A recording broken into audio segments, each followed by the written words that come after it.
James Gunn talking about DC stuff, obviously, as Superman is right around the corner. Got so much from James Gunn. He addresses the Robert Pattinson stuff about him being in the DCU. Will it happen? Won't it happen? He also addresses why the big three are so important. So here we go. Let's get into it, everybody. It is the Kristian Harloff show. Yeah, I know my name. On this Monday. Me and John Rocha, maybe. Here we go.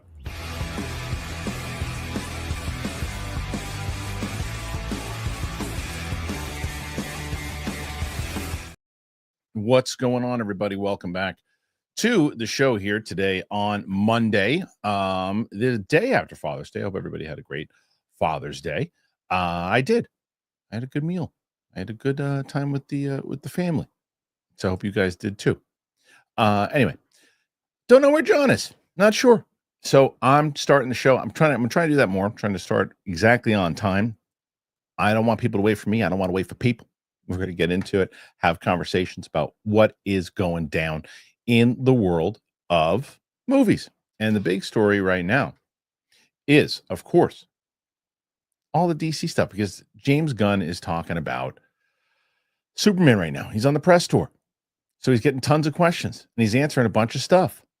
So the question is, from a lot of people, what's going on with Robert Pattinson? What's going on with him in the DCU? There's some answers to it. Here is the said article. Gunn is responding to "Are Pats bad?" in DCU talk. I hope that's never brought up ever again. Are Pats? I don't like the abbreviation stuff. I hate it. But that's not what he said. That's what I said. One of the biggest problems with the argument that franchises will only succeed if they listen to the fans is that fans are rarely in full agreement regarding what they want. Isn't that the truth? As Star Wars and Star Trek have aptly shown in recent years, fans get different things out of different incarnations of beloved IP. Some have right ideas about what something should be and rail against those that don't fit the mold. Others are more flexible and open to enjoying and debating the value of different interpretations. On top of that, you get people trying to manipulate the discussion for their own personal or political agendas. Good case in point has popped up today over on DC Studios chief James Gunn's Threads feed. The Superman director has long maintained a stance that the new DC universe seen in upcoming works like Superman, Supergirl is separate from the universes seen in other DC adaptations like the Matt Reeves, the Batman films, and tie-in Penguin series. Gunn's DCU has yet to offer a good look at its new take on Batman. Creature Commandos offered the briefest of teases, but it's expected that his version will include not just Bruce Wayne, but his son Damian Wayne and potentially other Bat family members, Robin, Nightwing, Batgirl, etc. That's quite different to Robert Pattinson's dark, loner, and early incarnation of the character, one whose world seems very different to the world glimpsed in Superman. Nonetheless, a segment of the fandom has been pushing the R-Pat's version of Batman to become the DCU's Batman. One fan told Gunn today that all DC fans want the Pattinson version to join the DCU, to which Gunn responded, all would seem to be pushing it. Indeed, going by the responses, most appear to be against Robert Pattinson's Batman in the DCU. Even as some are for it, the responses are most courteous, but some are outright hostile. Recently, Warner Bros. Discovery CEO David Zaslav stated that the four main characters of the DCU, Batman, Superman, Wonder Woman, Supergirl, are key to the future of DC Studios. There hasn't been an update on the DCU Batman project in some time, while Reeves' The Batman Part 2 still hasn't submitted its final script, said Gunn the other day. Okay, so that being said, there's a lot there, obviously, and I'm curious what John Rocha would think about that. Now, the question is, would John Rocha be here? Yeah, there he is. There I am. Nice to see you. Nice to see you. A fresh cut. I'm ready to go. What's going on? It's good. So obviously you heard me reading that article there. Now, I will say, yes, I'm with Gunn on. You get that all the time. People, everybody wants it. Of course, A lot of people want it. A lot of people want it. Sure. You lead with that. You lead with a lot of people. Look, I see it as it seems like a lot of people want it all. You can't speak this anytime everyone says that. I've even with people that we work with, like, oh, everybody's saying it. No, not everybody. Everybody isn't saying it. Everybody is everybody. Right. It's like you say, there are some people who. Right. And when you say that, he's right to say, well, I don't know if all is correct. Yeah. And that night might not be where he's going. Right. He's still, I don't think, John, honestly, they know yet what to do with Pattinson. 100%. Right? If you take out of this article anything, it's that they don't know what they're going to do with Pattinson, what they're going to do with Batman. He keeps mentioning this Batman writer that he's working with. Who is this Batman writer that he's working with? What are they coming up with? What are they coming to terms with? Who is really working on this stuff? And what are their plans? Because as I said a year ago, Muschietti is off of this thing. So they don't even know who's going to direct it, right? And if it's Brave and the Bold or not. And he said, I don't even know if they're going to call it Brave and the Bold anymore, which tells you right off the bat that even he's not sure what he's doing with his Batman. And he clarified that he's not going to go forward with a Batman that will be a little campy, which is what people were afraid of. So he's addressing some of the concerns, but everything is still up in the air about the whole thing. So yeah, they have no idea 100%. They have ideas, but they don't have a concrete idea of what they want to do right now because of all the stuff that's going on behind the scenes. And I also think that that's the right call. Yeah, sure. Let's see right now. Hey man, if you're DC and you're James Gunn, you're riding high. The ticket sales are great. The buzz is really good on the last trailer. Yeah, people are loving what's happened. There's like pun intended. There's a lot of hope right now in this Superman film because people are pumped for it. It's like there's the most excitement you've seen maybe ever for a Superman movie, maybe ever. For when it comes to because the reason why even look, I'm a Donner guy. I love Donner 1, Donner 2. You didn't have social media back then. You didn't have the kind of hype machine that you could put towards. There wasn't that much on the shoulders. This thing is carrying a lot, and Gunn and other people involved seem to know what they want to do, how they want to portray this version of Superman, and people are responding to it. Yeah. And so if you're James Gunn, you're going, okay, look, I put out this trailer. Let's see how the movie does. I have an idea where I want to go now with Batman, but I don't know yet. The flip side is, if you're James Gunn, you also got to look and say, people really dig this Matt Reeves stuff. Yeah. So he's really not in an easy position here. Yeah. Because I think that's why I said I don't think they know what they're going to do, because I think there could be a world where he goes, okay, look, I just made almost $1 billion or $1 billion with Superman. We're going to let this thing fly with Reeves. We're going to let it go. We're also going to do our Batman also, and we'll let it fly. But this is the problem, isn't it? When he talks so much, there is so much there to criticize or to say, well, you said this, and you can't always just get away with, well, people change their minds. You can't just always get away with that, right?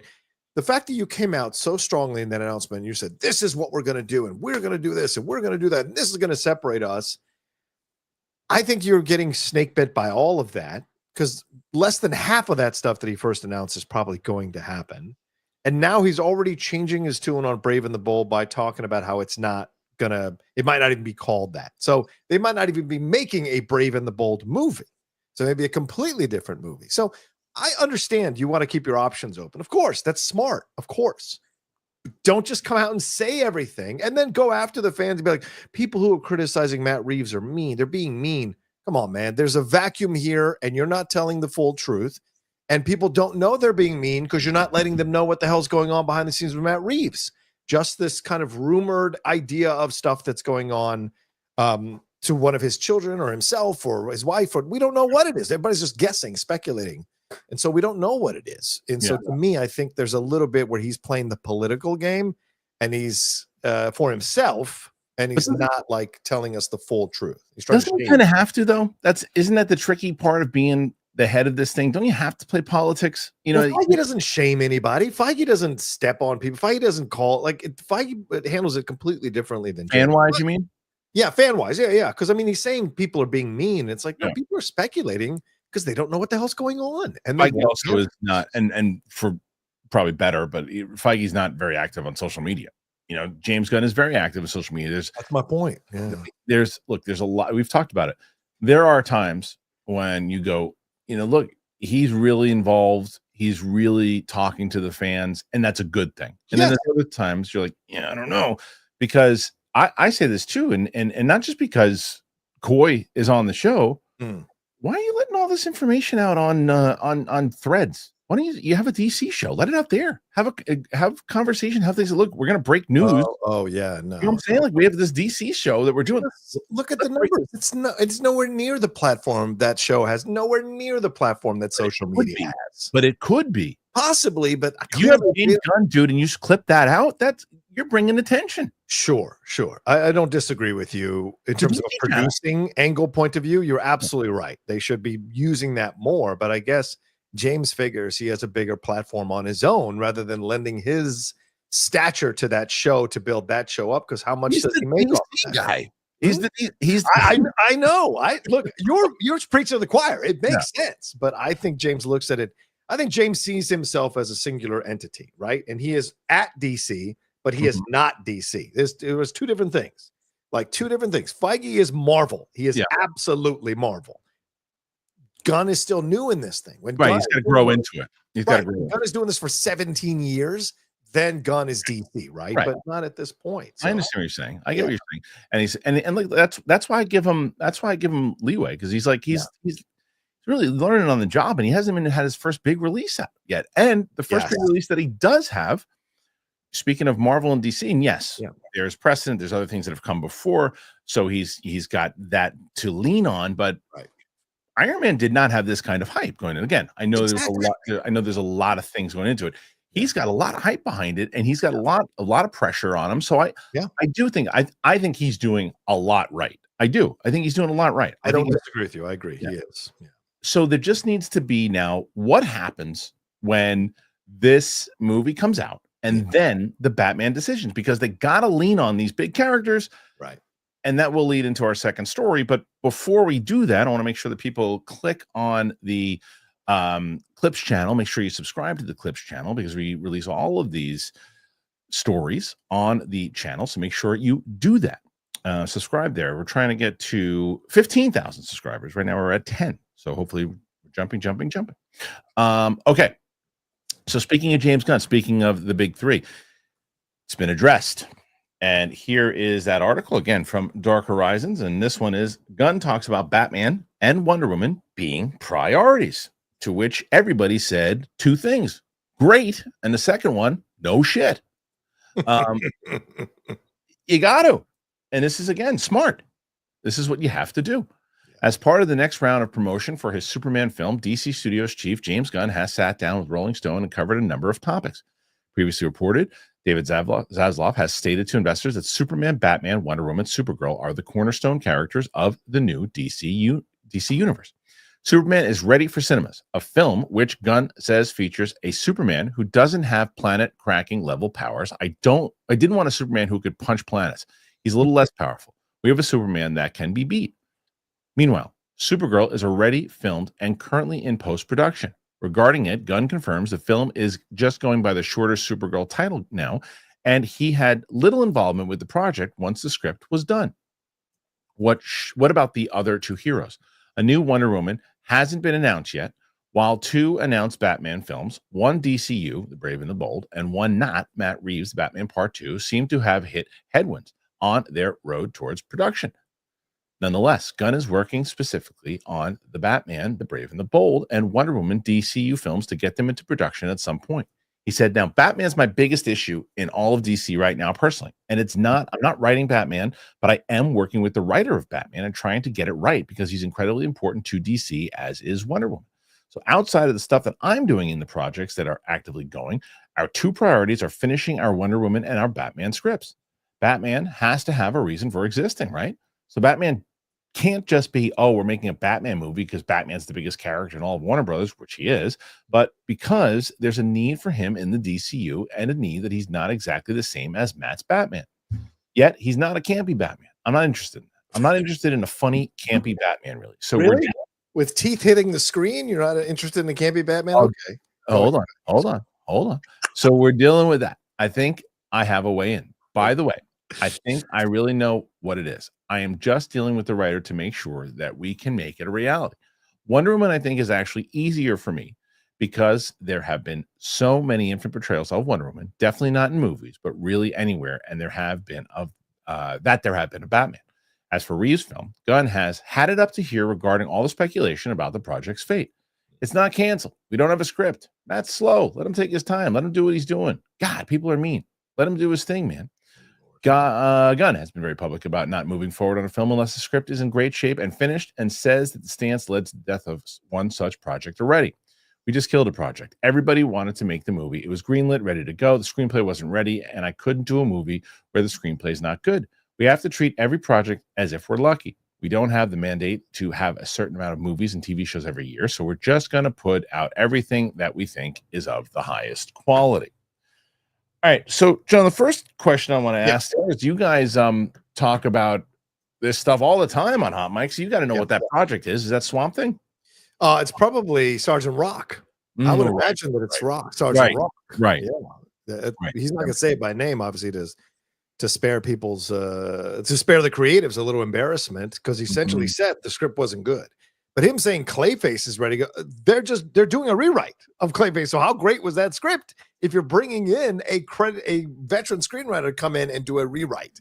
So again, it's this thing where he's being political, and I get it. It's smart to play the political game, because most of the casuals aren't going to be nitpicking this thing and really dissecting what he's saying.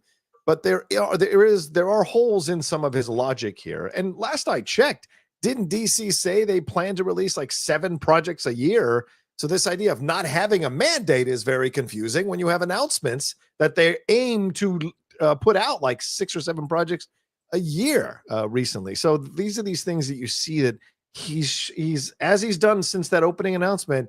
He's moving the goalposts where it's convenient. He's taking stands where it's convenient.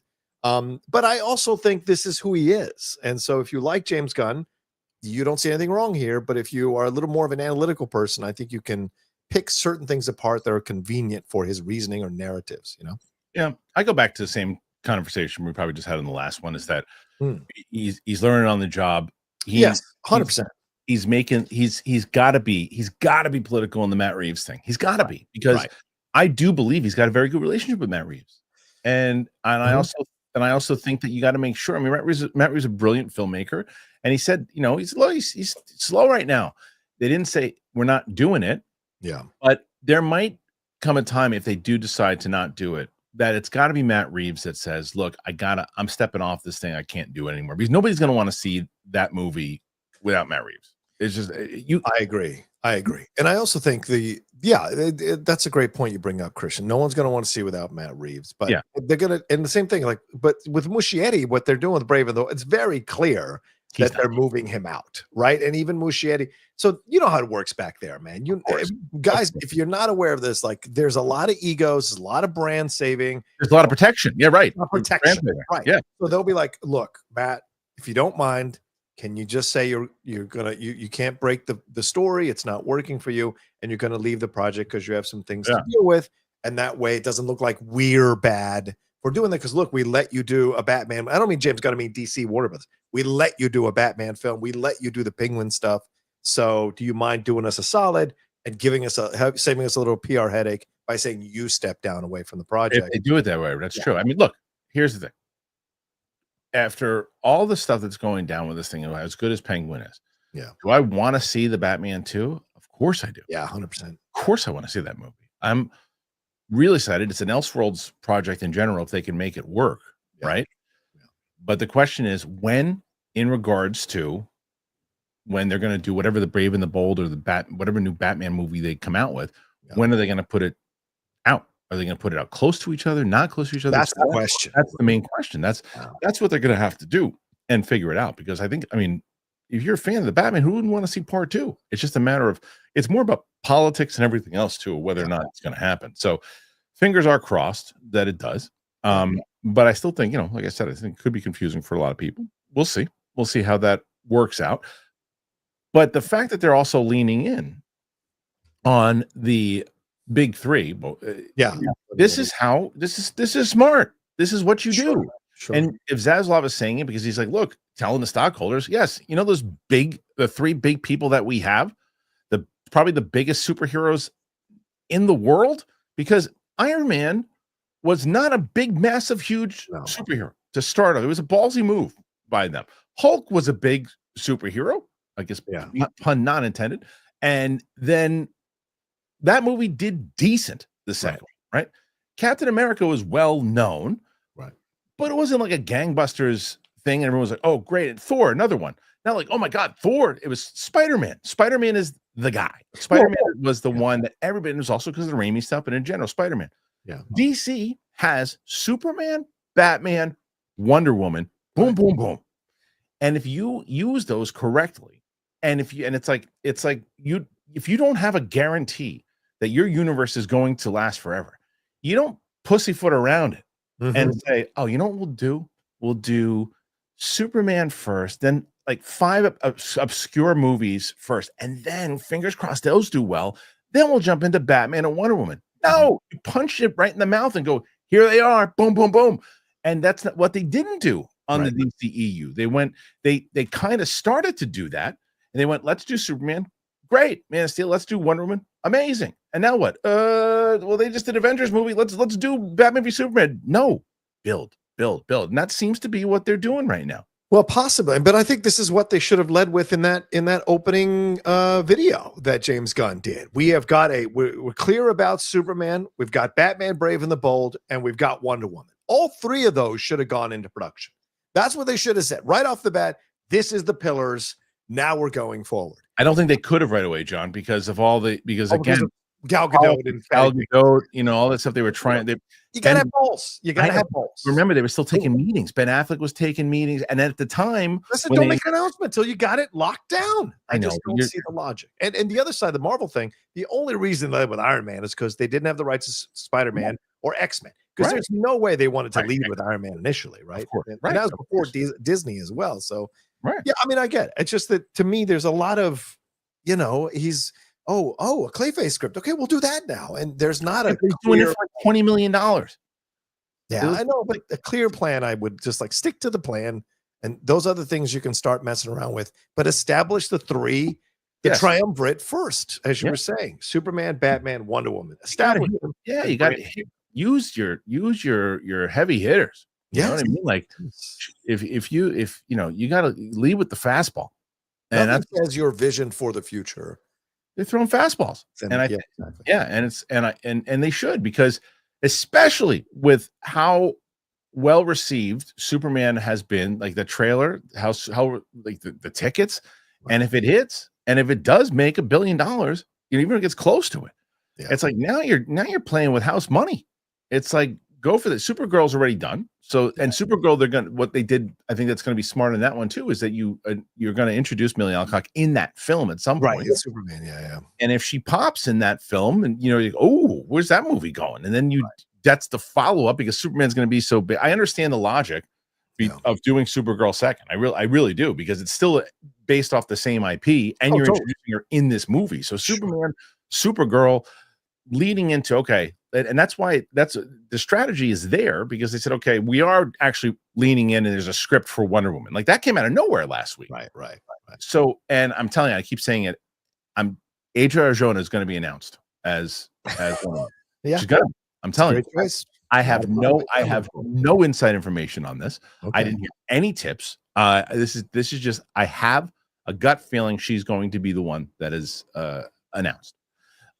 Is this like your gut feeling for the dude from 1923 as Batman, or is this a little more of a solid gut feeling? No, Brendan Sklar, I do not think is gonna. I think he's perfect for the role. I don't think he's gonna be the guy. I mean, I hope he is, but I don't. I'm not convinced. I don't think he's. I don't even know if he knows James Gunn. When I interviewed Billy Magnuson about Booster Gold, he was like, James Gunn has no idea who I am. There's a certain circle, like I know, and I was like, just hearing him talk about that, I was like, yeah, there's some circles he doesn't even know or go in for meetings, and there's certain, it doesn't matter what the fans are saying in general. But like Adria Arjona, she got the in. Well, first of all, she did a movie or did something with James. She did with James early on. I think he cast in her first movie. Yeah. Right. So did something with him there. So, and then Jason Momoa, obviously his girlfriend. Wow. So like, I'm not, and again, I always say it has nothing to do with him. Hey, give my girlfriend a job. She's fantastic, but he's like, I didn't know that. Is Momoa and Arjona, they're dating? Yeah, at least they were for a while. I don't know if they still are, but again, Everybody thought they had a chance with Adria Arjona. She's with Jason Momoa. Sorry, guys. Sorry, yeah, everybody. and yeah, exactly. But either way, I think she's gonna. I think she would be cast, and I think 5'7" though. So I don't. Are they going to go with a statuesque Wonder Woman? Are they going to go with a smaller Wonder Woman? tall was Gal Gadot? Huh? How tall was Gal Gadot? I think she was 6'10". 6'10". But no, I just no. I think you can get her. I think you can get around that. I think you can also put her in platform shoes if you need to. Oh sure. She's 5'10", so she's my height, 5'10". Oh, wow. Gal Gadot is okay. Gal Gadot's 5'10", yeah, 3 inches tall. Yeah, I get it. But I think that if you're gonna sacrifice anything, you can build it. You can build it with shoes. You know what I mean? Sure. If you needed it, people. I saw that criticism. People are like, oh, she's only 5'7". It's like you can build it with shoes. Like did it with Green Mile. There's a lot of people that like you can't believe that they're as short as they are, and 5'7" is average height for a woman. You know, and above average, I think. My only concern is she a draw, man? That's my only concern. I love Adria. Wonder Woman's the draw. David Corn's Sweat wasn't a draw. Well, I know. That's a fair point, but that's James Gunn's Superman, right? So that's who sells it. With Wonder Woman, I don't know what the approach is. Wonder Woman. Gal Gadot's. Gal Gadot was. What did she do? She did a Fast Five. She wasn't a draw. She was great in that movie. Right. No, fair point. Yeah. But of course, she also had she was a model. She's like there was a lot of stuff behind her in terms of publicity. And Adria Arjona is going to get nominated for Andor. Sure, but again, that's TV. That's a small screen. Okay. And my concern is, can she bring it on the big screen? And I want to see it. Look, I'm a fan of it. I love Adria Arjona. I'm just expressing the other side. Sure, I get it, but you might be right, man. I think when it comes to those, when it comes to those, yeah. I mean, who was Tom Holland before his Spider-Man? It's like Spider-Man's sold that. It's like those types of the big three that we just talked about, those monumental things sell. That's what sells it. You got to be good in the role, obviously. Yeah, right. But of course. But it's not a matter of, because I talked about this last week. The movie star, there are certain things the movie star can elevate, and I always use now the example of like Ryan Gosling in Star Wars. Ryan Gosling's not selling out movies or Fall Guy and other things. He's not selling things out, but he elevates Star Wars by being in it. Right. As you go at Star Wars. And who's in it? Ryan Gosling, big. So your point is valid there, right? But it's also, it's Wonder Woman. Who's Wonder Woman? Adria Arjona. I don't know who that is. Well, she's really great in this, and this. And then she just is expanding her reach to other people in the same way that, like I said, no one's going to know who Brandon Scanar is if they see him. It's Batman. You know, it's like, that's the whole point. Now, I think that Josh Hartnett is someone, depending on what age they're going to go with on if they do the Brave and the Bold. I think he's supposed to be older anyway. Right. So yes, yes, older because he got a son. Right. Exactly. Yes.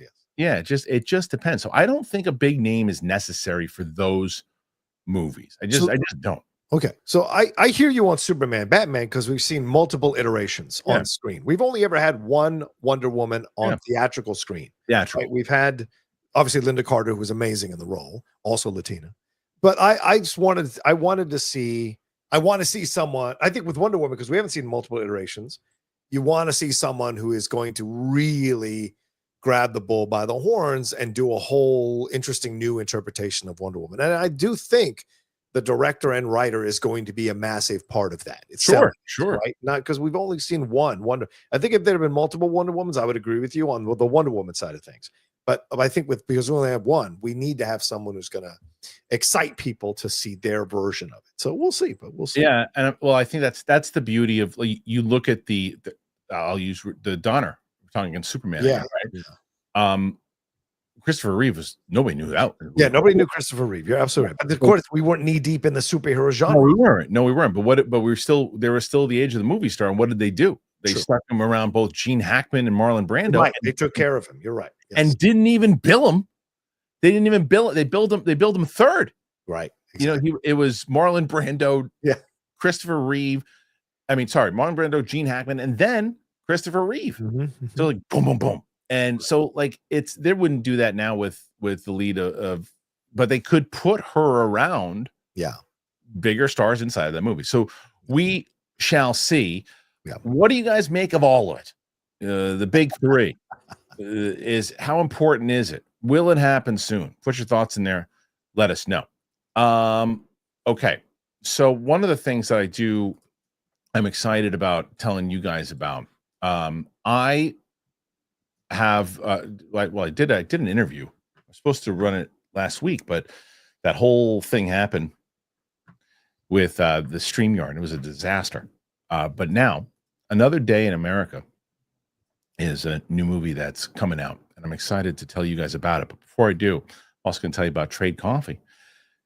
Let's do it, and then Hydro, ladies and gentlemen. So I will tell you about all those things and more in just a moment here. Okay, where the hell is it? Is that it? That's it. All right, let's do this. Man, oh man, I get it. You're like, I have my go-to coffee. I'm good. It's familiar. It does the job. Yeah, but then I tell you that you're missing out on something way better. Trade. They introduce you to new, freshly roasted coffees, and they're next level good. Once you taste it, there's no going back. I'm not kidding you. It'll ruin boring coffee for you forever in the best way possible. Trade is the #1 coffee destination, bringing you fresh coffee from over 50 of the country's top roasters. You take their quiz, and in under a minute, they're going to match you with the perfect coffee. If that first bag isn't quite right, Trade's going to replace it for free until they nail it. Trade's prices are on par with grocery store brands, but the quality, it's next level. Plus, you're supporting local roasters, and it is a win-win. I love it. I've been using them for so long. I've been talking to me. If you've been listening to this show, you know how much Trade is like my thing. I have this big bag right now. I'm going to switch over to the next big bag because that one's out, and I've been using it. I've been every morning just been like, oh, here we go. I get excited for my coffee because of Trade. Right now, Trade is offering our listeners 50% off your 1-month trial at drinktrade.com/Kristian. Exclusive offer for you guys. That's drinktrade, TRADE.com, Kristian, for 50% off your 1-month trial. drinktrade.com/Kristian. Okay, guys. So I mentioned to you guys all the time what I like to do. We'll always talk about the big releases that are coming out and the big studio movies that are coming out, but I like to shine the light on the movies that everybody's always asking, where are the original movies? What can I see that's interesting and that's not just, got the big inflated budgets and superheroes and everything too. And I like to shine the light on that. And today is one of those movies. Another Day in America it's another thing. We got a dark comedy, and I like my comedy dramas, and that's what this one is. It revolves around an ensemble of, it's got distinct characters as they each go through a post-pandemic day in an American office. Now, what we have today is a chance to talk to both the director and the writer, Emilio Mauro, and one of the stars of the film who plays Scott Miller in the movie, and that's Oliver Trevina. Now, ladies and gentlemen, I want to bring them both in. Good. Thanks for having us. Yeah, of course. I'm good, mate. Nice to be on. It's great to have you on. And let me ask you guys real quick, and we'll start with you, Emilio.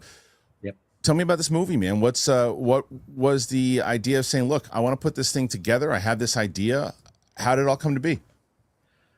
I wrote it in over like a 1-week period during the pandemic. And I just wanted to tell a really funny story that had a lot of like early 90s indie DNA, like Clerks and like even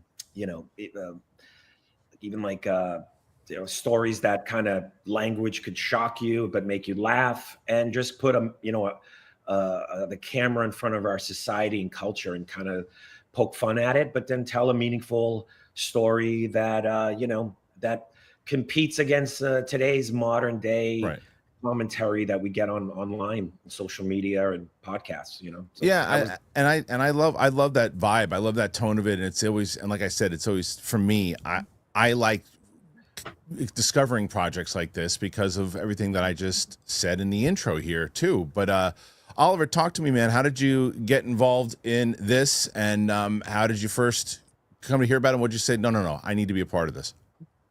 Yeah, I got introduced to Emilio through another producer friend. We were, doing a project together, and he was like, "You got to meet this guy," and we connected. And as soon as I read the script, I think exactly what appeals to you is what appealed to me. It's refreshing. We're all bombarded with the big studio stuff, the Marvels, the big budget stuff. And when I read Emilio's writing, it was just so raw and honest. and like not holding back. You know, it's kind of one of those scripts that you read and you're laughing because you're also laughing, being like, I can't believe he's saying this. And that's what's refreshing for an actor. And you know, you want to work with writers and directors who give you what's on the page, and you can then do what you do. And with Emilio, it's kind of a, you know, every actor that was on the set loved it for that reason. You know, he's an actor's director, and an actor's writer as well. So I love the raw honesty. I love that, you know, he's just saying shit that we're all thinking, we all want to say, and some of us don't have the balls to say it. So there you go. And so I guess that's the other throwback to Emilio here, is that kind of the benefit of being the, you know, the writer director, is like, hey, you know what? I want to say this. I'm gonna let those guys say it. Yeah, you know, I think the real benefit it's a $300,000 film, right? I mean, which is insane, right? And that's craft services on a Marvel movie. Yeah, I just exactly say that all the time too. Yeah. It's kind of like, you know, so, but I just have the liberty to take risks and be bold and use the power narrative, you know, like, I mean, the reality is you do get this commentary, but you see it in your comment section of a Twitter feed that like went haywire, you know what I mean? Right. So like, I just wanted to kind of encapsulate a lot of the things that we don't see in movies anymore. Like movies aren't the one, you know, the stories are told everywhere now, you know, like Kristian, you tell stories every day or through your podcast. So, you know, so I just kind of wanted to use, you know, that craft to tell this story. And I just didn't want to, like, I mean, I didn't ever want to say like, you can't say that and you can't do that. Right. And that's all I'm ever hearing in this business. So yeah, okay, if the movie's 15, 20 million, I get it. But when you're making a smaller film, you can just take those risks, and it was great. I say that all the time on the show, is that I think that one of the things that I like when directors and writers and actors are challenged with the smaller budgets, because it puts you in this kind of crunch. I mean, you hear about the classic stories, whether it's, you know, Rocky or whatever it is, about these movies that they didn't have the luxury of having these big, huge budgets. They had to get creative in order to make things work. And I guess it's a question for both of you, and I'll start with Oliver. You know, when it comes to working in a $300,000 budget and knowing you could work on a big Marvel movie and you get like the first class treatment and all these different things, but there's something raw about this, and it challenges you creative. I want to talk to you guys both about the creative challenges, and does it help you think, as a performer and as a writer and as a director, to really benefit, because you're essentially, in a good way, handcuffed. Yeah, I mean, Marvel haven't called me up yet, so I haven't got experience on a Marvel movie yet. But I will say that, you know, the nicest part of this project is when you're making a movie for that kind of budget, is you're forced to engage with each other. Yeah. You know, like no one's hiding in their big trailers. No one's, you know, disappearing to their own craft service area. It's kind of like you really develop that relationship with your cast and your crew. You're all in it together. There's no egos. There's no room for egos. You know, if you've got an ego, it's probably going to go wrong on day one. And you're all there for the same reason, for the passion of making the film.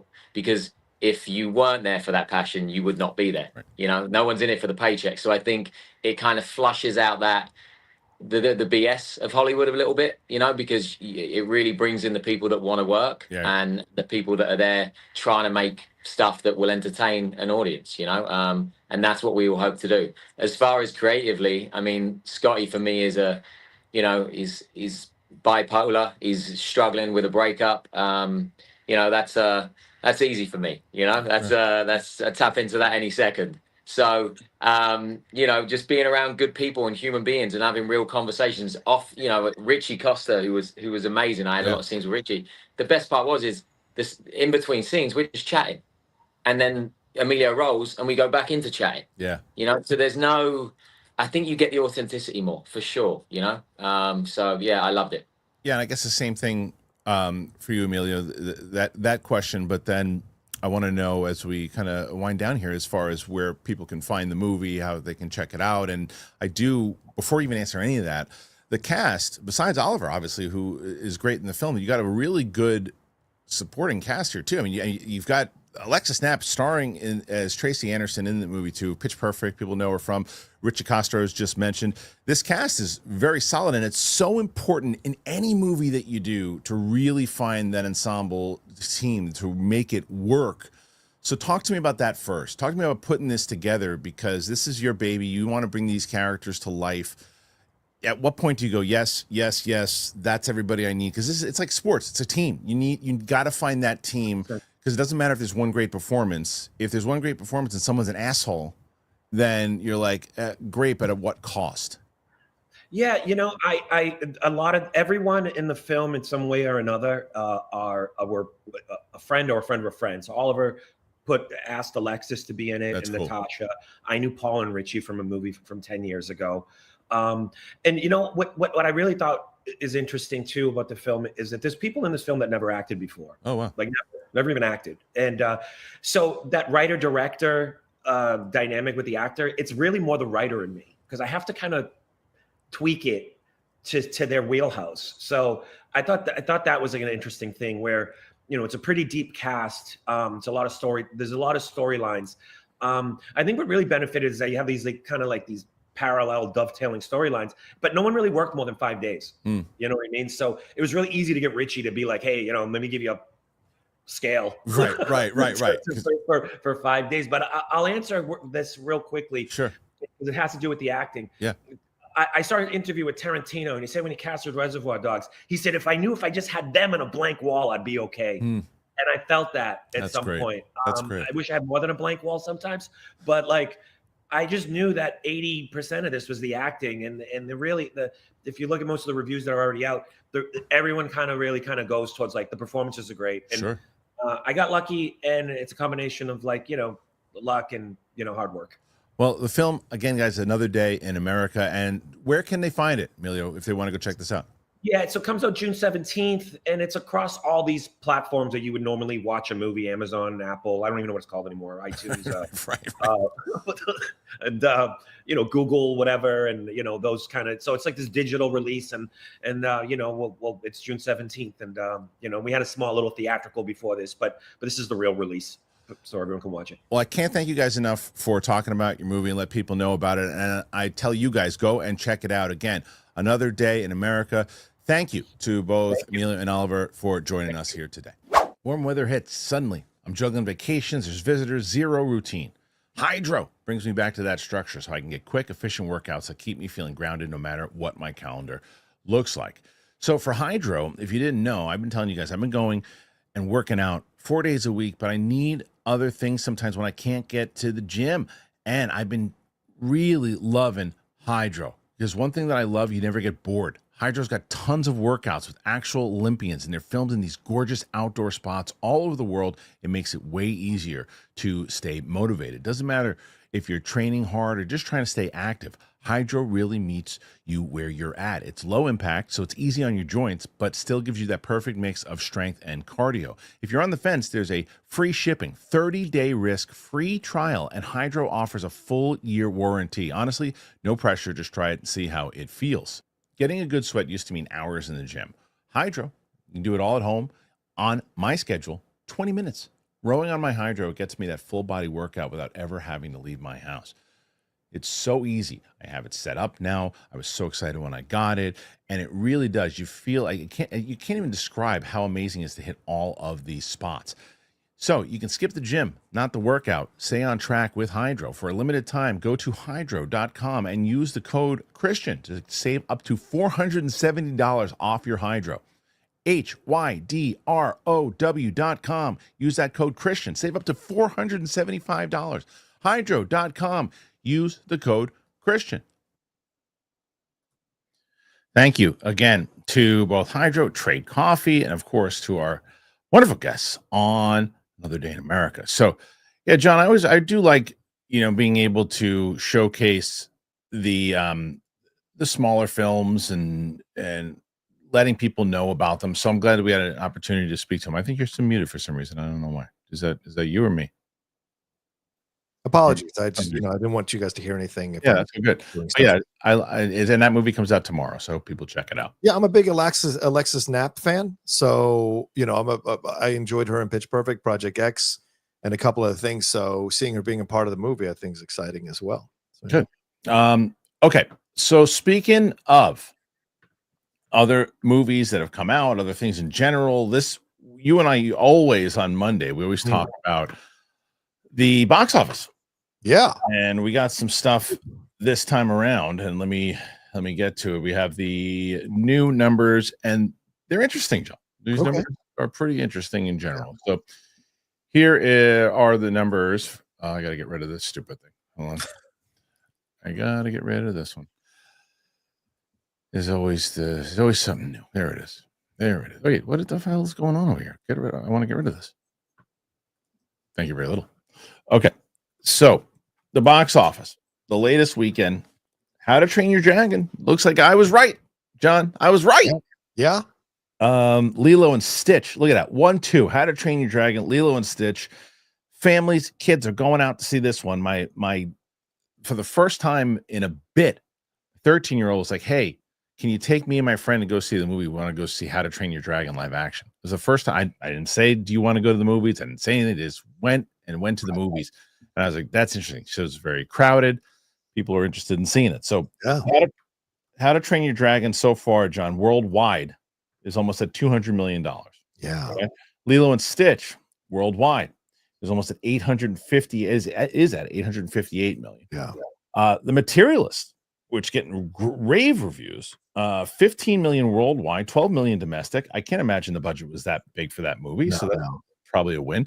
Mission Impossible, another 10.3. Still, even though it's made about $500 million, still not going to make its budget back, but still 500 million. And Ballerina with 9.4, and that's 91 million. I think the budget was just about that, wasn't it? 80. It was 80. 80. Okay, yeah. So they still have some work to do to break even with the marketing, but not a complete bomb. What stands out to you? Well, How to Train Your Dragon. I mean, that was shocking, to almost $200 million to see it. And listen, people need to start reckoning with this, right? This contingent of people that are like, no more live action remakes of these animated classics I love so much. Hollywood does not care about your feelings when it comes to that.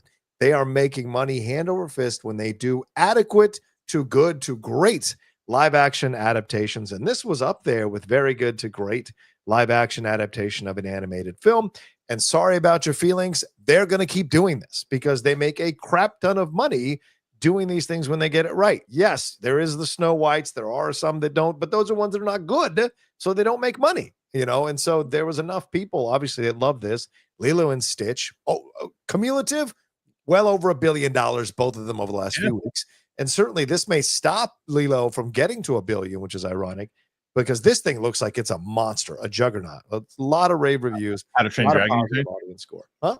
How to Train Your Dragon? Yeah. I think that's going to get $1 billion before Lilo and Stitch possibly. I mean, it's 200 million so far, but it only made 80 million opening weekend domestically. So I think billions is a tough stretch, especially with Emilio coming out and other things coming out. Yeah. Well, we'll see with Emilio. I think we'll see.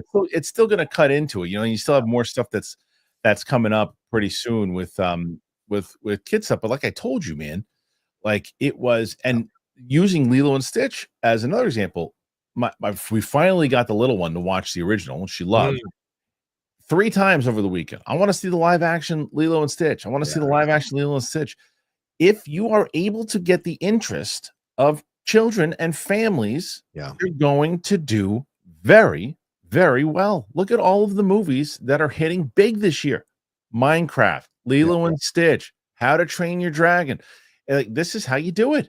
This is how you do it. And the How to Train Your Dragon this is something that doesn't happen often. They had the same director, they bring back Gerard Butler to do this in general. I mean, you talk about Dean DeBlois. You're talking about having a good year because he's also part of Lilo and Stitch too. Yes. Yeah. He's doing all right for himself. I always got good points on the back end on all that stuff. Yeah. So this is doesn't surprise me at all. And you look at the other numbers, and I think the other one that stands out though, dude, is with the Materialist. Yeah, third highest opening for an A24 film. Yeah. So not too shabby. The audience score, the cinema score wasn't as strong as the critics score. So I wonder if that will lead to legs or not, because there's a big twist in the movie. I'm seeing it probably later today. There's a big twist in the movie that has pissed off some fans who've gone to see it. So, and some critics, of course, are mad at the fans for being pissed off about it, as if they're not allowed their opinions.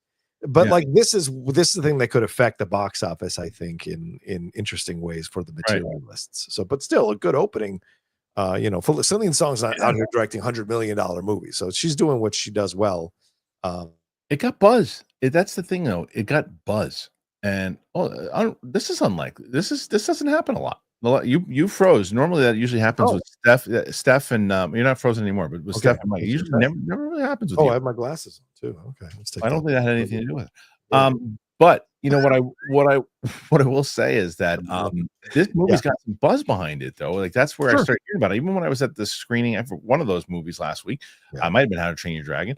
One of the critics that I was talking to was like, "Hey, did you see the Materialist?" I was like, "No, I haven't." He's like, "You got to see it. It's really good." So it's starting to get a lot of buzz, which is interesting. And going back to the conversation, nothing's hit $1 billion yet, right? This year? Yeah, nothing yet. Minecraft is Minecraft closest. Probably. But I think that's it. I think I don't. The only one, like I said, Lilo and Stitch, we'll see if it keeps building up. Yeah. And I don't know. The other two that I guess no American movie has made $1 billion, but Neja 2 has made $1 billion. Almost $2 billion for God's That's crazy. That's crazy. Yeah. So yeah, as far as the summer movies and all that, nothing yet. Yeah. But we'll see, as July seems to be the potential for that. And then you've got both the two movies we said you're probably disappointed if you're both Lionsgate and is it Paramount, right? For Mission Impossible. Because Mission Impossible, it's just too hard. The movie was too long, and it cost too much money. It was a really, really tough sell to try to make that money back. The movie was fine. Yeah, I like the movie a lot, but I understand why people didn't like it. Like I get it. It's kind of it's a $400 million film for the hardcores. Right. And I think that was the mistake. And no matter what they did in that first hour with the flashbacks, and most people are like, no, I'm not going to go through 7 movies, flashbacks, and be involved in the story. You were throwing off the rhythm in the first hour. And I heard from a source of mine, I don't know if it's true or not, like take it with a grain of salt, but they're in the studios. They reached out to me and they said, from what they're hearing, is that Tom Cruise was the one who, like, he told, because they messed up the Dead Reckoning Part 1, Tom told the studio, stay the hell away from this. He's going to be in charge of the cut, how long it's going to be, what's going to be, what the script is, all of this, that he took super control of it. And that may have been why he exploded on the set in that famous video, because I think it was doing one of the scenes for this particular movie because a lot of pressure on him. I thought that was COVID related. What's that? COVID? Yeah, it's COVID related, but the tension, I mean, the stress, the frustration in that speech. So if that's true, then this is on Tom. And Tom being like, oh no, they'll watch a 2-hour and 45-minute of me, because the film is very much kissing Tom's or Ethan Hunt's ass throughout. So. Yeah, I think that I think you make a great point though, that it really is for the hardcore fans. Yes, it really is. And I think that maybe it's like, maybe they overestimated how many people like are so like, I want to know every little thing about it and every little detail in the same way that I did about like when Game of Thrones was on weekly, it's like, it's not that kind of movie. No, it's like or franchise. Yeah, they blend, it blends together. And my biggest problem with this one was the same one that I had with the last one, is that stunts are fantastic. They're fantastic. That's not the issue. The issue is it's not as clever as the previous ones. It's just not as clever. And that's what I like out of the Mission Impossible. And I saw it with a friend, and we both said, fun, but way too long, half an hour too long, especially when you got that kind of budget. You want to get people in and out of that theater. Move to make that money. And the same thing, like, unless and talked about previous installments, Ballerina wasn't as detailed as it should have been more detailed, like the first John Wick movie. Yes. If you're going to build, because John Wick 4 earned the video game thing. It earned it. It got into a place. Ballerina didn't earn that yet. No. And so I think she's great. I think she's a star. But that movie, they'll probably wind up getting close to breaking even, maybe losing a little bit of money on it, but they'll probably make it back with digital and everything too. It won't be a complete loss. Maybe. But that's the last we'll see of the ballerina. Now, Anna de Armas is 5'6". Okay. Adria Arjona is 5'7". Sure. So would you buy Anna de Armas as a Wonder Woman? Platform shows. Yes, I would. I think the thing with Anna de Armas, take it back to the 70s and shit. I know, but the thing with Anna de Armas is that she's just overused right now. I think that is where that's fair. You would want someone like that. I think. Right. I think you got to let someone who's on the cusp of superstardom. That's the role to get them to the next level, and I think that's where she's at. So, what do you guys make of the box office, man? Are you agreeing with what we're saying here? Did you see any of those movies? Do you think, hey, I'm a studio, I'm making a family movie because that's what's kicking ace right now? But we're gonna see if Pixar can get back on form. John, are you going to see Emilio tonight? Not tonight. No, I'm seeing F1 tonight. 28 years later tomorrow, and then Elio on Wednesday. So that's my first 3 days. Yeah, I wish I could have done that. I did get it. Like, there's two things. I got invited to a screening of F1 on Saturday, but it was a friend's birthday. Then I got a screening of F1 tonight, but I want to see Elio, and there's going to be more. There's going to be more screenings of F1. So I was like, okay, I'm going to wait, but I do want to see Elio. F1's one of my most anticipated movies of the year. Yeah, that's why. Me too. That's why I'm going tonight, and I can wait till Wednesday for Elio. Yeah. If I had a Wednesday option, I would have done it. I don't even know if I did, but no, they're being very kind down here. They're buying out certain for screenings, so they're giving it to us as critics to watch. So I'm looking forward to it. Okay. So I want to see what everybody says. The other thing we got to talk about before right now, so let everybody know, John's starting the week off good here. 38 questions now. Last week, we're trying. Can John? Let's see. Can you get John the win this week? Capes and Cowls coming off of 3 in a row. They're trying for the record this week. Roxy had 3 in a row previously, so they're tied. They're going for their 4th, but can John knock them off their perch here today? We shall see. But before we get to the questions, we should try an experiment. We should have them start the week and then me do the Friday, and then we'll see what the hell is up. We can go. You know what? Bring it. I'll tell you what. How about this? But this is not fair to you. Do you know when I would do that? The Superman. That's what you would do. Yeah. That's cheating. That's cheating. That's not fair. It's like the Superman.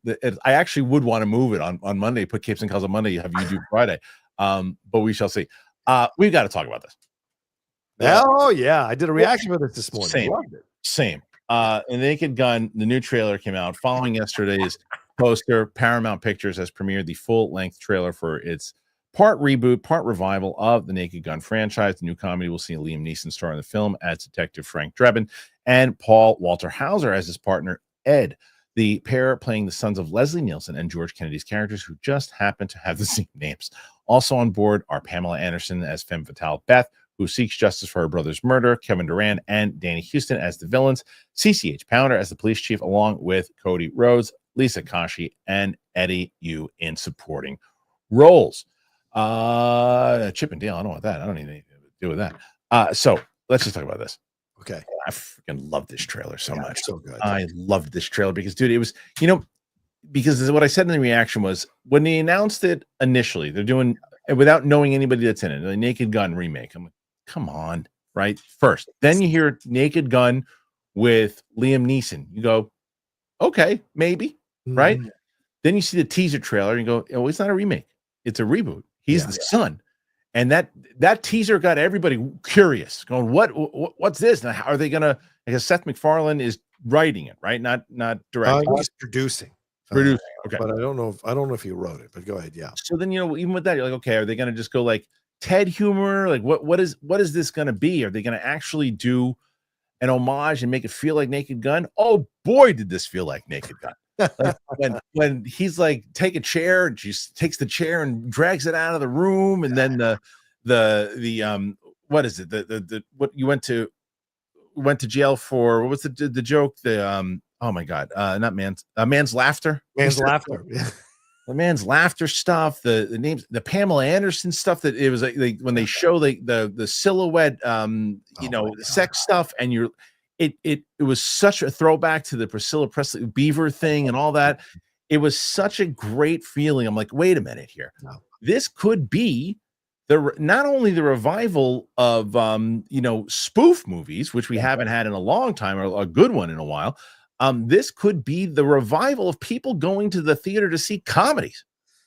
I'll throw another one in there. This could be another iteration to continue the Liam Neeson stardom, just like Robert De Niro pivoting to comedies, right? With Meet the Parents, here comes Liam Neeson to pivot towards comedies, and people forget, because some of you aren't old enough. Leslie Nielsen was a serious dramatic actor. Yeah. It was the Naked Gun TV show and movies that made people think of him as a comedian. So yeah, it's a nice move for Liam, I think, overall. I agree, and he is. I mean, look, he was funny in that.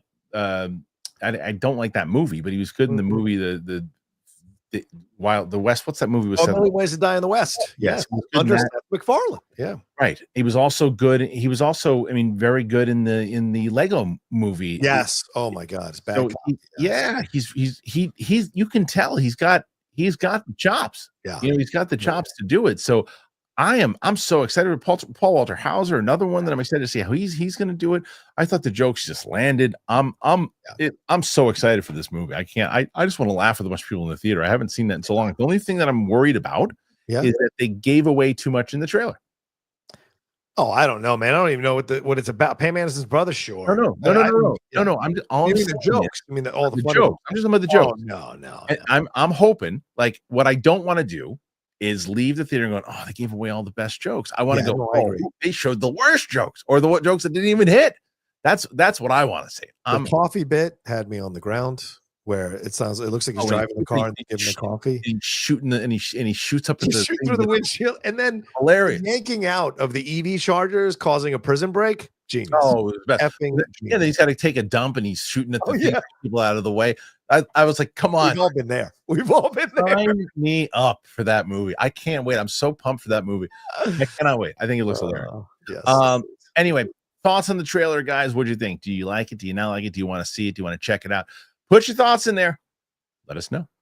All right. So we're going to start with some questions here, John. Before we do it, what's going on in the channel, my man? Hey, man, it's the Outlaw Nation. Guess what? We're doing a surprise episode of the Hot Mic tonight. Jeff and I are going to go through line by line that James Gunn article on Rolling Stone and talk and give our thoughts specifically on the things that he brought up. We did a good job of it here with Kristian Harloff, but Jeff's got some crazy points of view. So let's see what Jeff has to say about it. That'll be later on today at 4 p.m. PT. Then the Geek Buddies twice this week. So you get 2 Hot Mic shows, 2 Geek Buddies. Maybe we'll sneak in a Jedi Way reactions and spill the tequila tomorrow night with me and Winston. And of course, my out of theater reactions for the movies I just mentioned, F1 28 years later, and Emilio. It's all on the Outlaw Nation that will be changing in July very soon to another name, but come and join us for now. All right. Thanks, Chris. Okay. Let's start with this first one here. Al Rensha. I just watched the Naked Gun trailer. I haven't laughed like that for a comedy in a while. It was so funny and I loved it. I'm in. Definitely will watch it. 100%. That was for me. I was just like, I'm in. I can't wait. When is it? When's it? It was July. August 1st. August 1st. Perfect. After all the big movies come out. Come down. Yeah. Exactly. Good dessert. Yeah. Because that's it's a very smart move for that movie. Avi Malik. Hope you guys had a great weekend. Kristian, what's next? Lord of the Rings or Harry Potter reactions? Any chance of Stranger Things reaction leading up to season 5?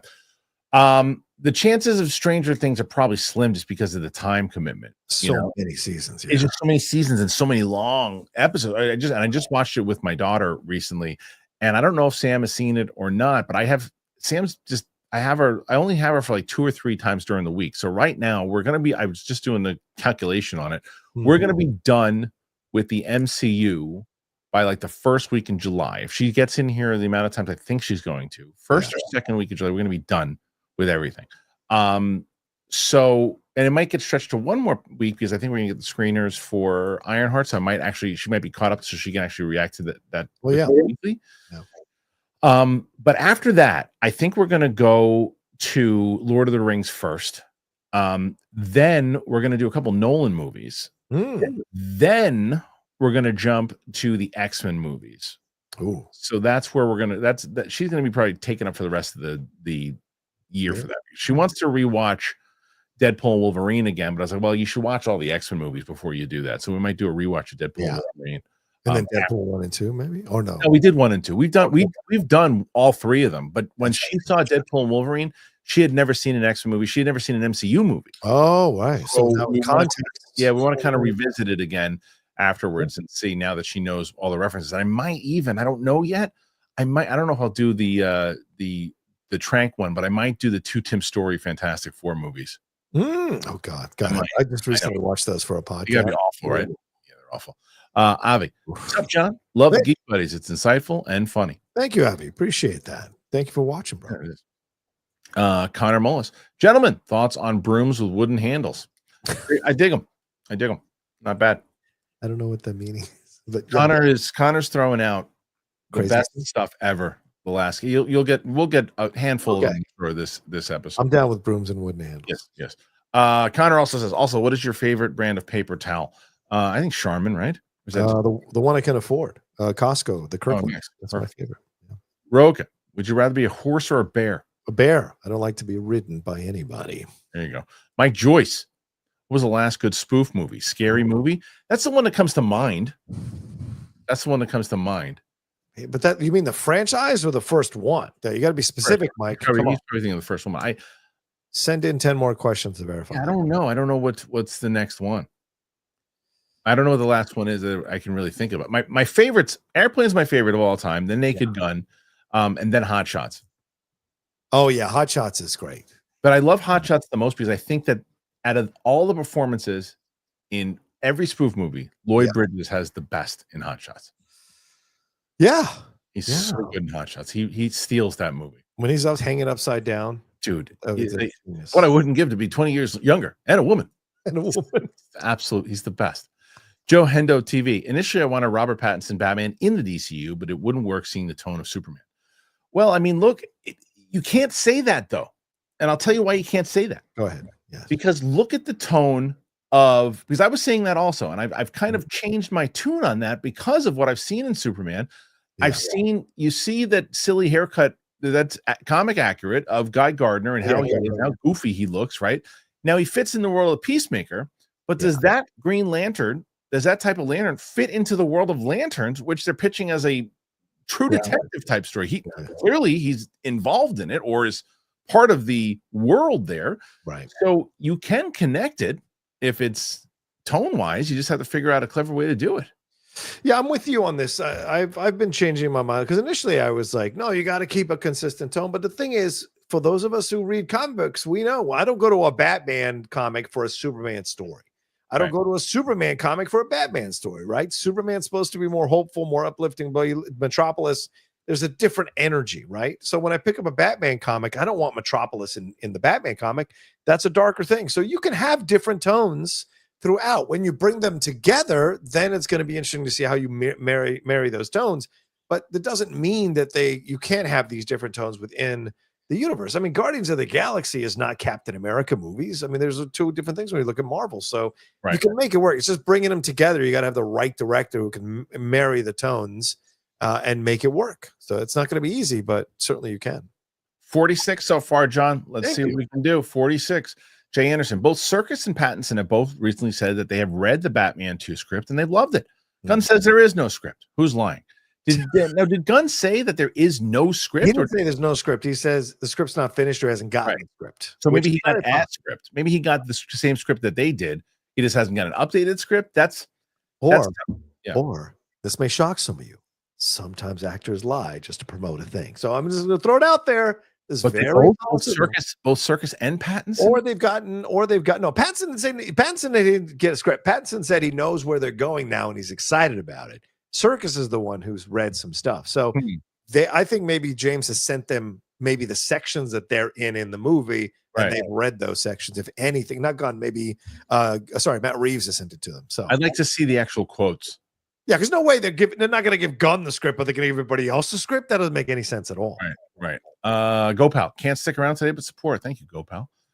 Corn Emperor support for Rocha, Tequila, Geek Buddies, Hot Mic. Thank you, Corn. Yeah, man. Love, brother. All right. So again, 47, right? Or Joe Hendo TV. Right. Speaking of Batman, it's been 20 years since Batman Begins came out. That's nuts. I remember seeing that at Warner Brothers when I was working there at the time. Oh, wow, nice. Some People believe this is the best Batman movie, and I can't go with those people. Ellis loves that. I think Ellis would say that. Really? I think it's great. Yeah, I think I'm actually really looking forward to watching it with Sam. I don't think he's ever seen it, so I'm looking forward to seeing that with her again, because it's great. It's a great movie. But if I'm going to rank the Nolan trilogy, I'm going 2, 1, 3. Yeah, for me, Katie kills a little bit of the movie. I'm not the biggest Katie Holmes fan in that film, right? So I think Maggie's a better person in Dark Knight than Katie is in the first one. That's the only negative I have about that movie, because I like that movie. An interesting cast. He's usually interesting. Armada, what was the name Kristian gave Mark Ellis during the Comedy Store days? Something Maroney. It wasn't during the Comedy Store. Well, I guess it was during the Comedy Store days, but it was the character he played on my pilot. We did a pilot called Grasping at Straws, which Ken Knapsack found the full pilot. It's me, Eliza Schlesinger, Serena Vincent, Yada Martinez is in it also from The Tick and everything. So Ken found the video and he's going to get it digitized, and I'm considering putting it on the channel. Like you should do a reaction to it with people who haven't seen it. I know, right? Maybe do a reaction to it on like membership, of actually just let the whole pilot live, because it's going to get copyright because of music and stuff. Oh, right, fair point. Which I don't need to monetize it. I just want people to see it, because we're doing. It's not. But anyway, Mark's character, his name was Sean Maroney, and at the time, I just started really hanging out with Mark. At that time, this was like that. We shot that maybe 7 years before Mark and I even did a review. 7 months before Mark and I even did a review together on Current TV. Right. Like, we were friends from the Comedy Store, and I had like a role that I was like, oh, he's like, if I knew Mark the way I knew him now, I would have given him a much better part. Right. The worst thing that happened to me in that whole thing it still breaks my heart to this day. We shot at this place. Do you remember where the Acme Comedy Theater was on La Brea? Oh yeah, okay. Totally. So right next door there was Room 5, which the same guy owned it, who owned Acme. He let us rent out we used it to shoot the comedy club and everything. So we shot there for it was like 2 or 3 days, I think it was. And on the last day, it was me, Eliza, Mark, a couple of people walking out, and we had wrapped at like 7 in the morning, something like this, a little later. And as we're walking out, I hadn't seen him in quite a bit at this time. Here comes Brett Sheridan. Oh, and I hadn't seen Brett in forever. And Brett's like, hey, what are you doing? And I'm like, oh my God, how did I not write Brett apart to this? Right. And I just hadn't seen him in so long. And now I see him like, now it's like he'd be in anything that I do, but I hadn't seen him. And when I told him, I felt like I took one of my kids to Disneyland and left the other one at home. You know what I mean? Like he was, all right.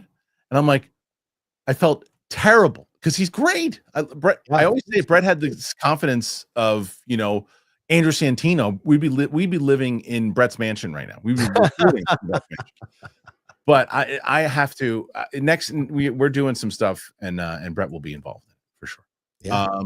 Anyway, Derek Johnson coming in with some support. 51 so far. Corn Emperor.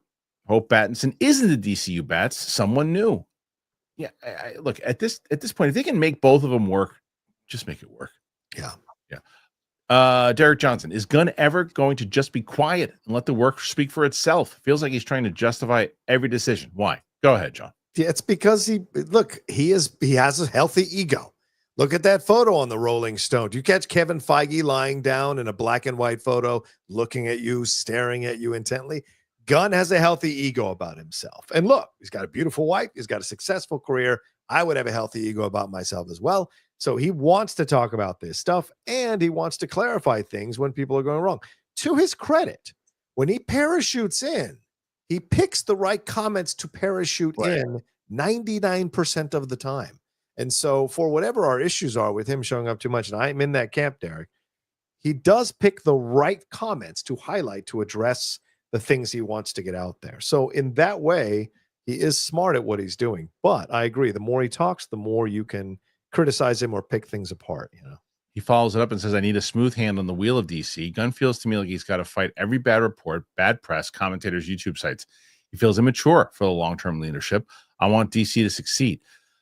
I understand the sentiment, but money speaks. Yeah. Money speaks. And so if his overall thing, and he's learning on the job, Derek, he's learning on the job. If he winds up getting a huge win on his first one, as a DC fan, you should go, all right, look, the movie was good.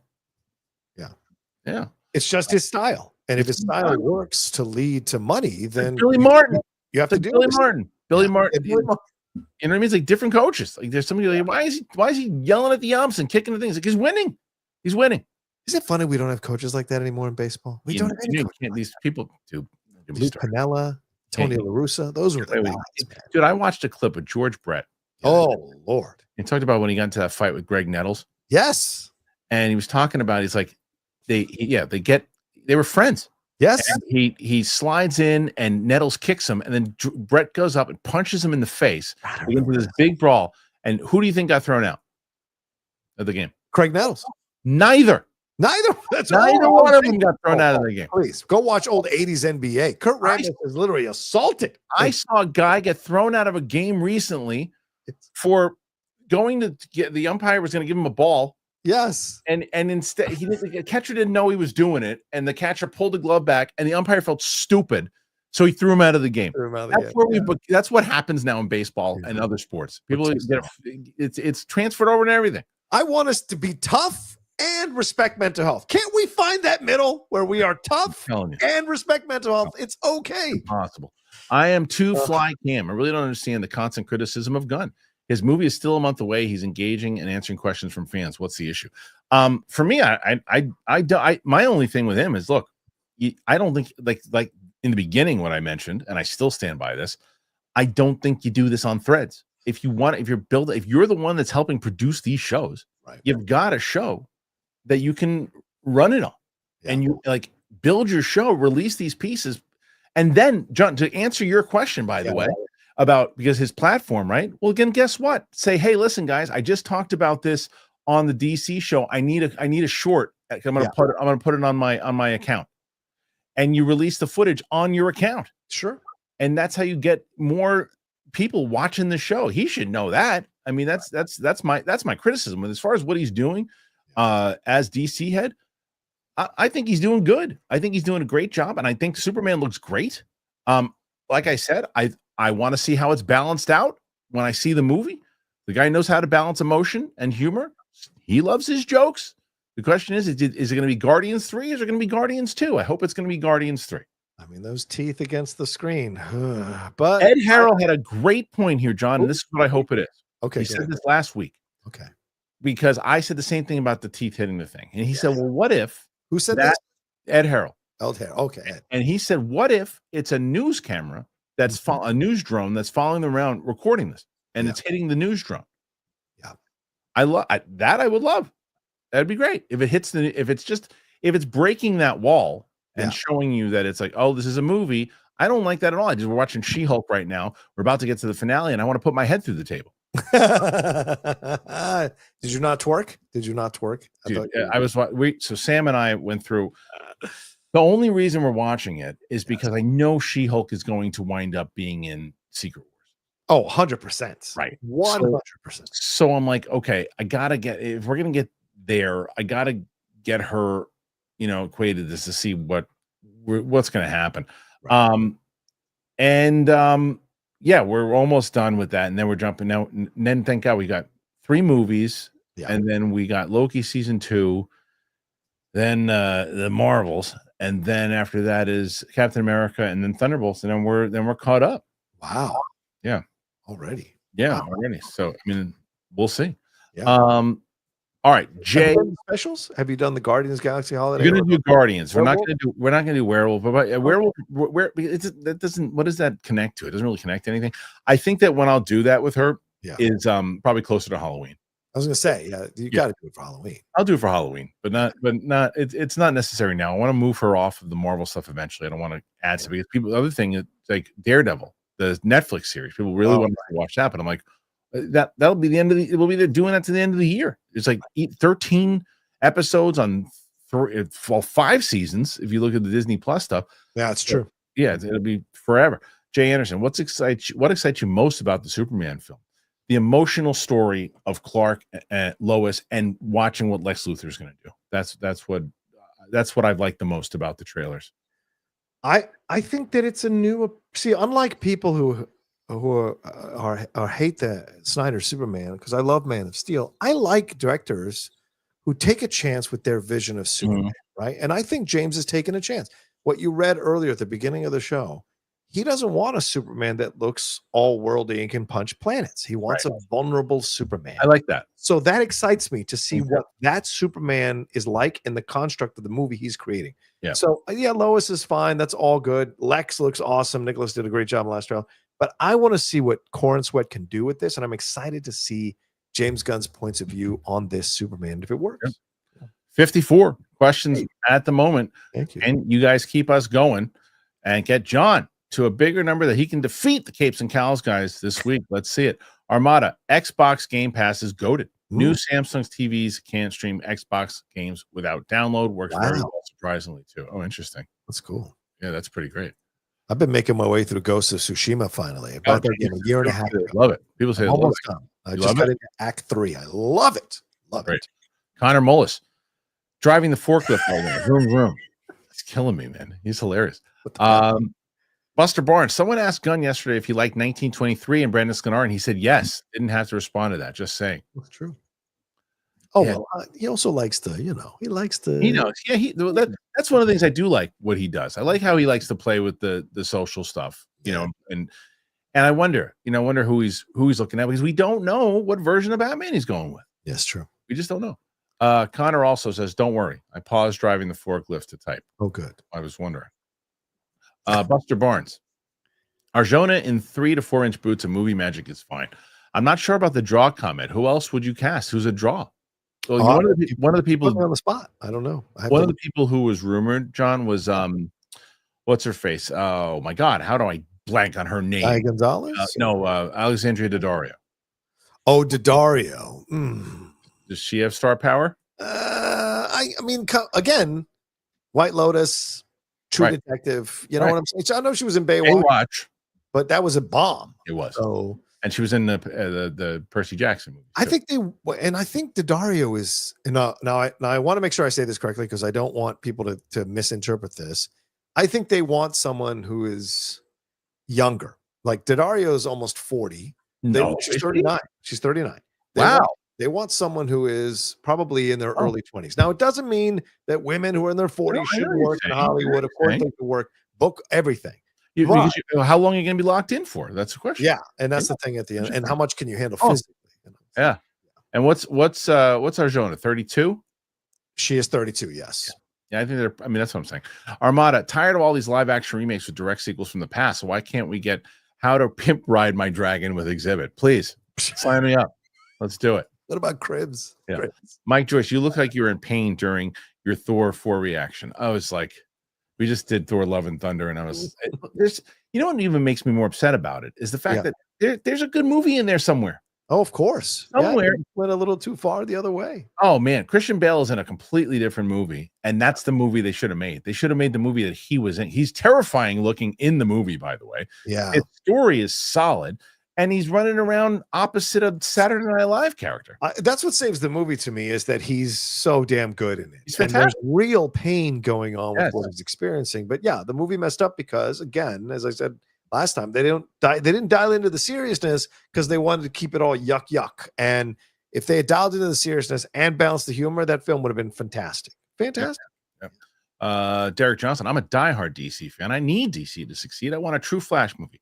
He's the very heartbeat of the Justice League. I need steady, calm leadership. That's all I'm asking from WB and Gunn. And Derek, I said this to you because I know you've been obviously very level-headed in everything that you've been saying. But this is what I said to you. You gotta wait until Superman comes out, and I'm sure we're gonna have that discussion when it comes out. But you gotta wait before you can question the leadership. You got to see what they put forth on screen, because then you know where they're going. Yeah. What about Barbaro? I mean, Barbaro is kind She's of. another rumored one too. From she's been rumored. Barbaro's my choice. I like her too, but she's not. She doesn't have more star power than Adriana Arjona just from the freaking Bob Dylan movie. Top Gun Maverick and the Bob Dylan. She got nominated. She was in that. I totally forgot she was even in Top Gun. Maverick, yeah. But she's not. But again, if you ask more, and I don't think either one of them is a household name. But if you did a question around like a block going, okay, those names, most people are not going to know either name. But if you start saying, yes, agreed. Right. Yes. If you started saying, well, she was in this, she was in that, she was in this, I feel more people would know the stuff that Adriana Arjona is in than. But although Top Gun Maverick that's true. Once you say Top Gun Maverick, people are probably going to know who you're talking about. She's the girl in that. Which one? She's the one. She's the one pilot.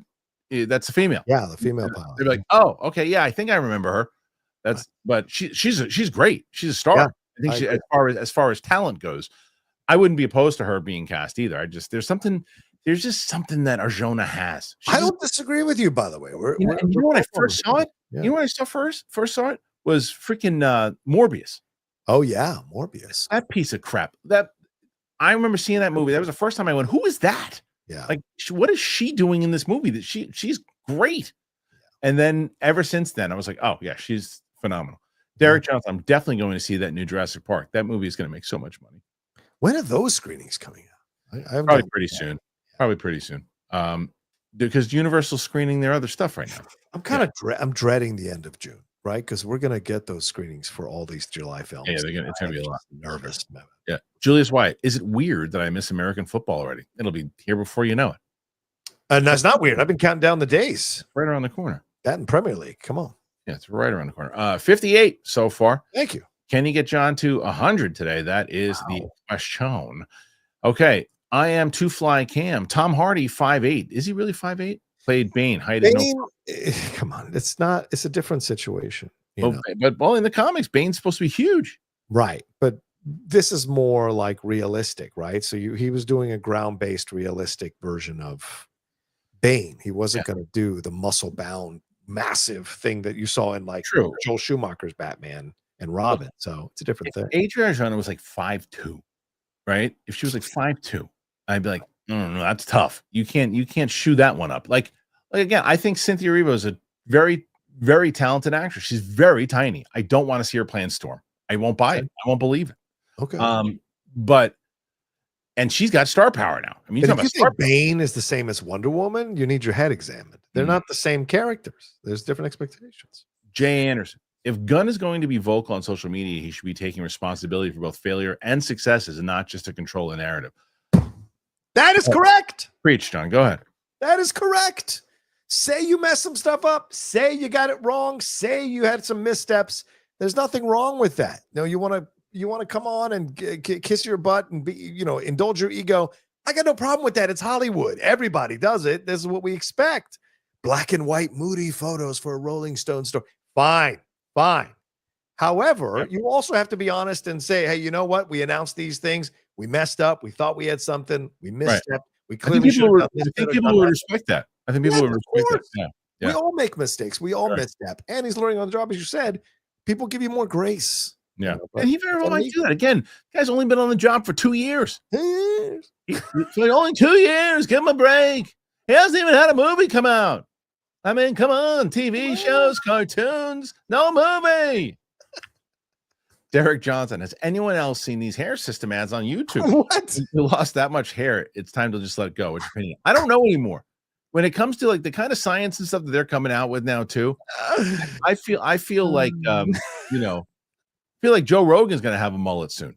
Because the kind of stuff, you know what I mean? It's like it's Matt Serra could have a mullet soon because of the way that this is the kind of science that people have. Yeah, it's crazy. We should take an hour and discuss who has the best bald head in the who is the best celebrity with a bald head. Yeah, some pretty good ones. Rogan's got quite a cranium. He does, and Dana White's another one. Dana and Matt. Those three guys: Matt Serra, Dana White, and Rogan. All three of them, they all get mistaken for each other all the time. Couture's got a massive head. Dude, Randy Couture is a massive dude. Yes, I know. I know. So listen, I went when I was because I got really into UFC when Ultimate Fighter season 1 and all that I remember that. So when I was working at Silver, it's when UFC really started to pop. Right. And they started taking general meetings with people, and they took a general meeting with Randy Couture, and he couldn't find the office. He got lost. He started walking, and you're like, where is this guy? And I look out, I go, oh, I see him. They go get him. So I walk out to get him. I felt like I was looking at a building. Yeah. I couldn't believe how big he was, because you put him next to like Brock Lesnar and he looks tiny. Right. But like, he is a big freaking dude. Yeah, I've told you, like I did a movie with his girlfriend. Oh, Mindy okay. Robinson. And he's huge. They played an April's Fool joke on me because I was doing a kissing scene with her. That's amazing. And he called on the phone and wanted to talk to me. You? Oh, yeah, he called me on the phone, and he started being like, I heard you got a little handsy with my girlfriend during this scene. And my balls liquefied and poured down my legs. That's the best. I was tell a story before. Have you? And then he pulled the April Fool's joke, and he did it. He put me on speaker because he wanted to make sure his girlfriend was there. And then at the end, as I'm like, sir, I would never, Mr. Couture, I'm just doing an act. And he goes, April Fools. And I effing lost it. I'm sure. Like, oh my God, I was so scared. And then I met him. He enveloped my hands with his hands. Dude, I couldn't believe that. He's a very good guy. Yeah. Massive. Julius Wyatt, that How to Train Your Dragon music still gives me chills. Yeah. Liked Materialist, although Dakota held it back from me loving it. Pedro and Chris had more chemistry. Really, I heard she was pretty good in it. Did Pedro and Chris have more chemistry? Interesting. Yeah, Dakota, I'm always hot and cold with Dakota. Like, I loved her in Peanut Butter Falcon, but I don't like her. Like, she was terrible in SNL, except for the Please Don't Destroy sketch. But like, it depends on the movie. Okay. And, yeah, I just don't always. I like. I know you. Derek Johnson, like tall, skinny ladies. Go ahead. Yeah, she's good.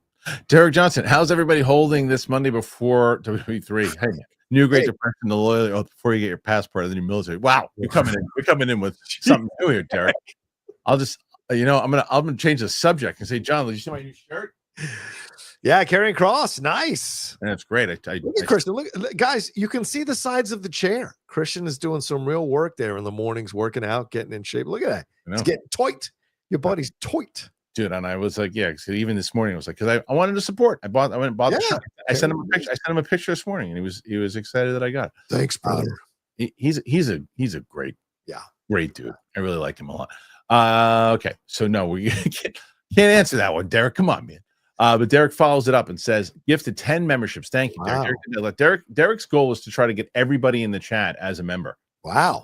So like we have a lot and great stuff right now. The entire John, did you see this? I gotta show you this. Watch this, guys. Do I have it? Oh, I might not have it on here. Maybe I do. Oh, poops. Are you blue balling me? You teasing me? No, I thought I had it. Oh no, I have it here. John, watch this. Okay. In a world. No, I'm not gonna do that, but I'm excited. It's been a while. We've been working on this one. One of our amazing members, patrons, artist extraordinaire, Wicked Art, has been working on this for a long time, and that is the Capes and Cowls comic book. It's here, guys. The whole thing is here. Now, if you are a member or you're a patron, you have access to this, obviously, but there's a little bit more to this now.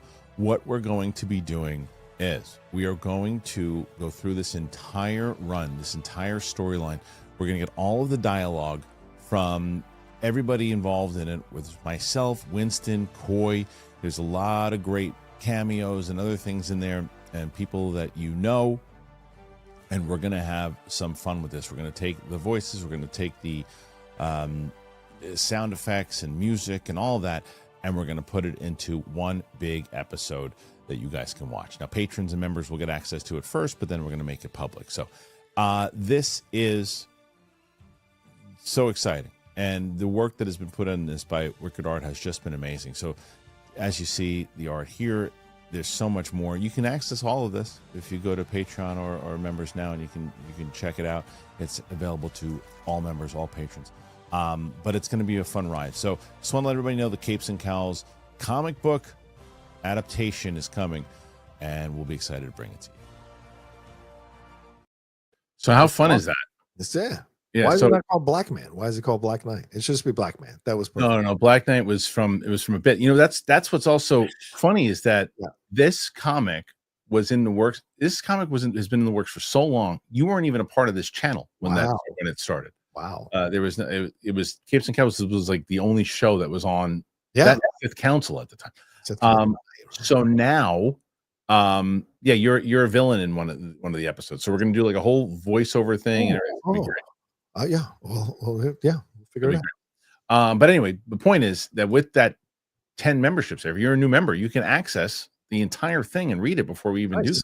There you go. Ray Pennybuddy, I will. Can you believe that Will Smith turned down Inception and The Matrix? He made some bad choices. Yeah, at some point you got to stop blaming people that they're pitching the movies wrong, and the problem is you. Right.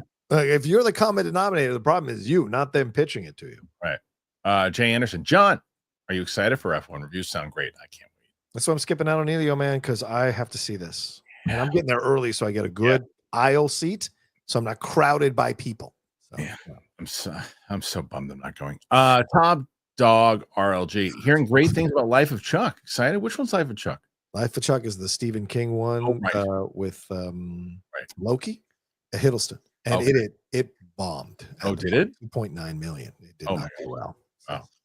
Wow. Derek Johnson, I love the Naked Gun trailer, but I really need to see who's actor taking over the Nordberg role. Oh, well, that's his. I mean, it's his son. They showed him. Yeah, they showed him in the trailer looking like, which is what a great bit that was. Yeah. It played the first time they showed it, and it played the second time they showed it. I think they're purposely keeping that limited on the trailer because they want people to go and see it. Tons of those jokes. It would be disappointing if there wasn't. Yeah. There should be tons of those jokes. And I don't think he's going to be the butt of the joke like OJ was in those movies. So it'll be a different. No, I think OJ is going to be the butt of the joke again. Oh, yes, right. Yes. The memory of Nordberg. Yes. 100%. Right. Mike Joyce, what was the last movie you nearly gave up on during the first act, only to end up loving it by the credits? That was me with The Life of Chuck. I know the answer to this right away. It was the what's it called? I always get the name wrong, but it's the one with freaking Yargos, the Emma Stone one, the pretty things, pretty. Oh yes. Pretty Poor Things or something like that. Poor things. Whatever the hell it's called, that one. Yeah. I was watching that movie going, here we go. Another one is I'm not a big fan of all this other stuff. And I was like, it's like, here we go. And then I'm like, I'm not going to finish this thing. And I stopped it for a second. Then I went back into it and I loved it. Mark Ruffalo, was the one I had a conversation with him about it when we had the Critics' Choice Awards. And I had to. It was either two people I wanted to talk to that night. It was Paul Giamatti, not about his movie, about freaking UFOs. And I did.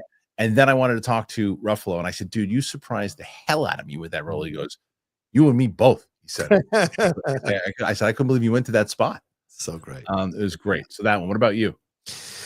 No, I usually no. I gave up during the first act, only ended up loving it by the crowd. I don't know. I'll have to think about that. I don't know if there's a film. Yeah, no, I don't know. I'll think about it. So I just had watched Heat with my wife. I've never seen it before. Did I tell you that story? No. Well, I've been trying to get my wife to watch Heat for as long as we've been together. And she's just like, I don't, it's a guy movie. It's not going to be something for me. And I go, you're going to like it. I'm telling you. She's like, nah.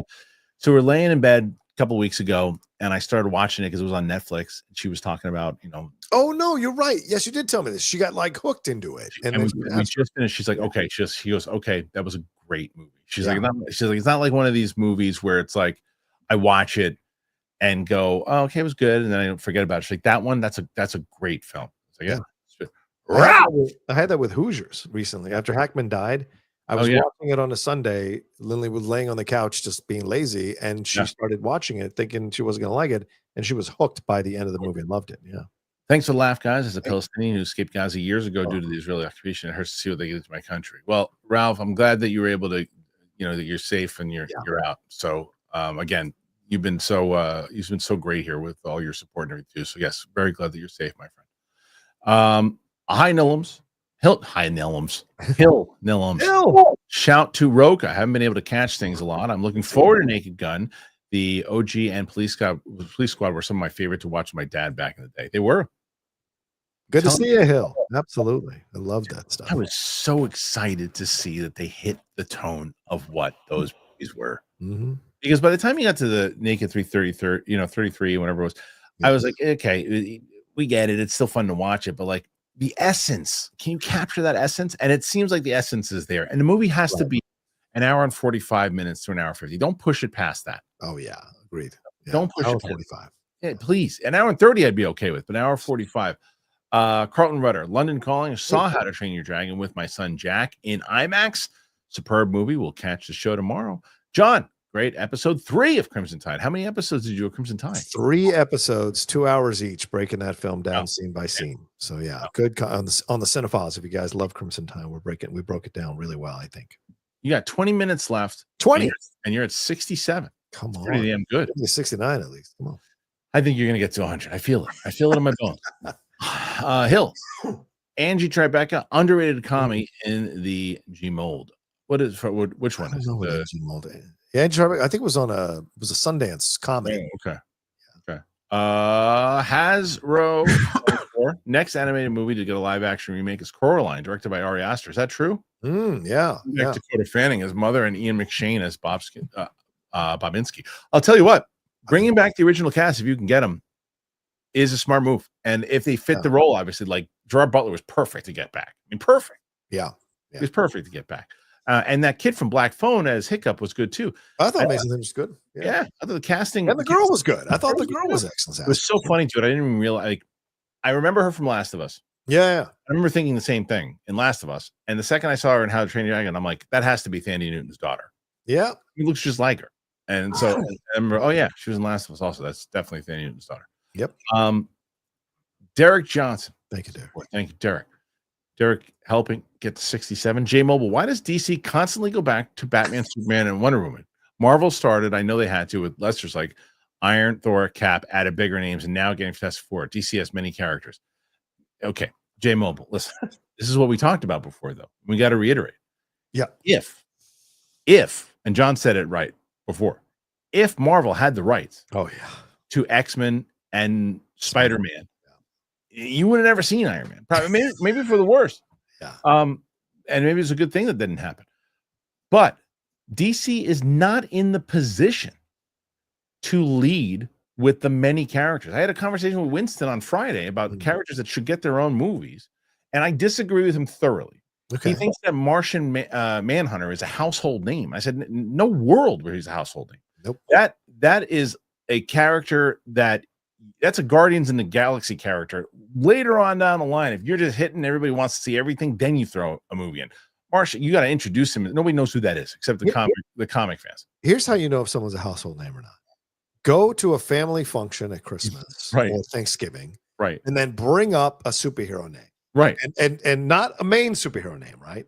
Then you'll know if the entire table knows them. Then maybe they're a household name. But I guarantee you, Martian Manhunter isn't at all. We agreed to disagree by the end of it, but he's no world. To me, you go with again, Superman, Supergirl, Wonder Woman, Batman, Aquaman, Flash. Right. Well, those are your 5 movies, and then you can start playing outside the realm. Those are your 5. Green Lantern, Green Arrow, Green Lantern, Green Arrow. Like that's moving away though. That's when you're moving out of the real main well-known. Yes, that's where you play around. J Mobile. I know it's partially because this might be the last chance, but to me, it gets a little tired that they keep rebooting, reimagining the same trio. Yeah, but it hasn't hit yet. Right. It hasn't worked in a way where they built like the empire. They have the legacy, but they haven't built the new empire. They're trying to build the new empire. Yeah, separately, there have been good Superman, good Batman, good Wonder Woman movies, but never under the same regime. So yeah. Don't forget, Gunn came up in Troma, a lot to prove. He did. I mean, he did. He's built a hell of a career for himself. This is somebody who went from these smaller, the Troma stuff, to big blockbuster movies, to making millions of dollars in the Marvel world, to doing everything, to running a company like DC, to running the brand. I mean, he was such an outside shot the way that they're doing it. So, it was great. Let's see. Buster Barnes. Gunn is on the DC show this week, pretty sure. They need to clip the hell out of it. He should have a segment on that show. And they don't have to have him in studio all the time. He can shoot something at his house on his phone and say, now the Gunn segment, and he does updates, and you piece it out on that channel. If I was producing that show, I would be begging him, please, James, don't, if you can, instead of posting some information that you wanted to, post like we'll take the tweet that you're responding to. If there's somebody that you or the whatever it is on Threads, if you see something on Threads that you want to respond to, let's highlight that thread thing if you want to do that, and then we'll shoot the thing. We'll send you the footage and then release it and then throw back to our show, please. Yeah. Next one. After that, Joe for show. Yeah. Who do you think Cena's last will be against? Any chance someone comes out of retirement to face Cena anywhere on the farewell tour? Is there any world he fights Triple H?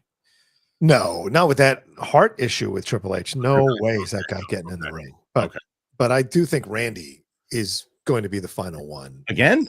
Yeah, one last just time. did that. Or Edge, if Edge ever leaves AEW. Because Cena Edge was a great program. Is there any world that Kurt Angle comes back? Yeah, but it won't be a good match. No. You'd be watching Grudge match with De Niro and Stallone. That's true. That's true. I think they're giving away the CM Punk one too soon. But that was a hell of a promo, dude. Jesus Christ. Oh, there's new. I missed it. I got to see. Oh it. Yeah, from Raw. Oh my God, Punk's promo was amazing. That guy he's gone next level again. He's a veteran hitting outside shots. He's amazing, man. Did you? Oh, by the way, you know what we didn't talk about in Naked Gun was Cody Rhodes and Cody Rhodes, the bartender, right? There is, yeah. Zach Busta. Roberts. Yeah. Austin's in it too? Oh, Busta Rhymes in this. Oh, Busta Rhymes. Yes. Zach Roberts. Charlie Fraser for Wonder Woman. She played Furiosa's mother. I remember Furiosa's mother being good, but I don't remember. I don't know her well enough. I don't know well enough to say yes or no. I mean, a Charlize Theron Wonder Woman years ago. Jesus, that would have been gold. Interesting. Gold. Yeah. Top talk. My prediction: Superman's going to be a lot of fun and have a lot of heart, but slightly bogged down by Gunn's immature writing. Both can be true. And look, that's what I'm saying. It is possible, but you've got to judge it on tone once you see the film, because you can watch. There are things in the trailer that I can look at and go, I don't know about that, but then I see it in context in the film, and I go, okay, it worked better than I thought it did, and it didn't work the way it did in the trailer. It worked in the movie. So you got to double check. You're just making the prediction that that's what you think it's going to be, and it's possible. But who's going to be the beacon of that? The jokes of it? Is it going to be Guy Gardner? I'm cool with that. Let's see how it goes. It's going to take chances. Yeah, and we'll see how many of those chances resonate with people. Yeah, it's just from the trailer you can tell, like an aggressive Clark Kent yelling at Lois, a guy like look eyes up here, the teeth against the screen. His little jokes with Mr. Terrific in the recent trailer. So you think eyes up here? You think eyes up here is a joke? Yeah, I mean the way that the confidence that he has in that. Oh, yeah. Like, that's what I'm saying. All these little moments are chances they're taking. Yeah, right. Jake, I've never been more excited for a full watch along than Sam going through Lord of the Rings. If you can't do the extended, I get it, but please, it's hard enough to try to get her to watch Lord of the Rings in general. Get her to watch. Yeah, she's never seen it. She never seen it. Never wanted to see it. Only reason. Yeah, but she wants. But here's the difference, though. I think Sam's going to like it. Okay. I think she's going to like it a lot. But getting her in here for 4 hours, 3 different times is going to be hard to do. Yeah. It's going to be hard to do. So probably not. But look, what's funny about that is this. I don't like to watch the Lord of the Rings movies unless I watch the extended versions. Those are my favorite things. When I watched it with my daughter and my wife during COVID, we watched the extended versions. Right. And we watched them over after the course of like 2 or 3 days each one. Yeah. But that's how I like to watch them. I think they have the most detail out of all of them, but I just don't think I can do it. Ray, Pennybuddy, I will. Monica from Top Gun should be Wonder Woman. Well, there you go. Barbara. You're not the only person that said that, though. Oh no, I know. Yeah, she's one of the names that's being thrown around. And I'll be honest, it's not one of those things where I'm like, Adria Arjona is the only choice. She's not. Those are the top 2 choices that I've seen everywhere. She'd be great. And Izzy Gonzalez is the other one, right? Gonzalez. Oh yeah, Isa, but I don't think that's gonna happen. I don't think she has, and nothing against her. I think she's talented. I think she's in a different. I think those two are in a higher tier acting than her. I agree. Yeah, I don't think she's bad. No. I just don't think she's at their level of acting. Right. Awesome Prime OG. I lost the love of movies for a while, but I have to say everything I've seen since 2023 until now has been great, with the exception of Nosferatu. Oh my God, I love Nosferatu. Nosferatu is great. Love Nosferatu. I saw Materialist, Pro Scheme, and Life of Chuck, and I hope you dug it. How was Materialist, man? That's great. You saw more movies than I did in the last 3 there. I started, John, was with my wife, was The Amateur.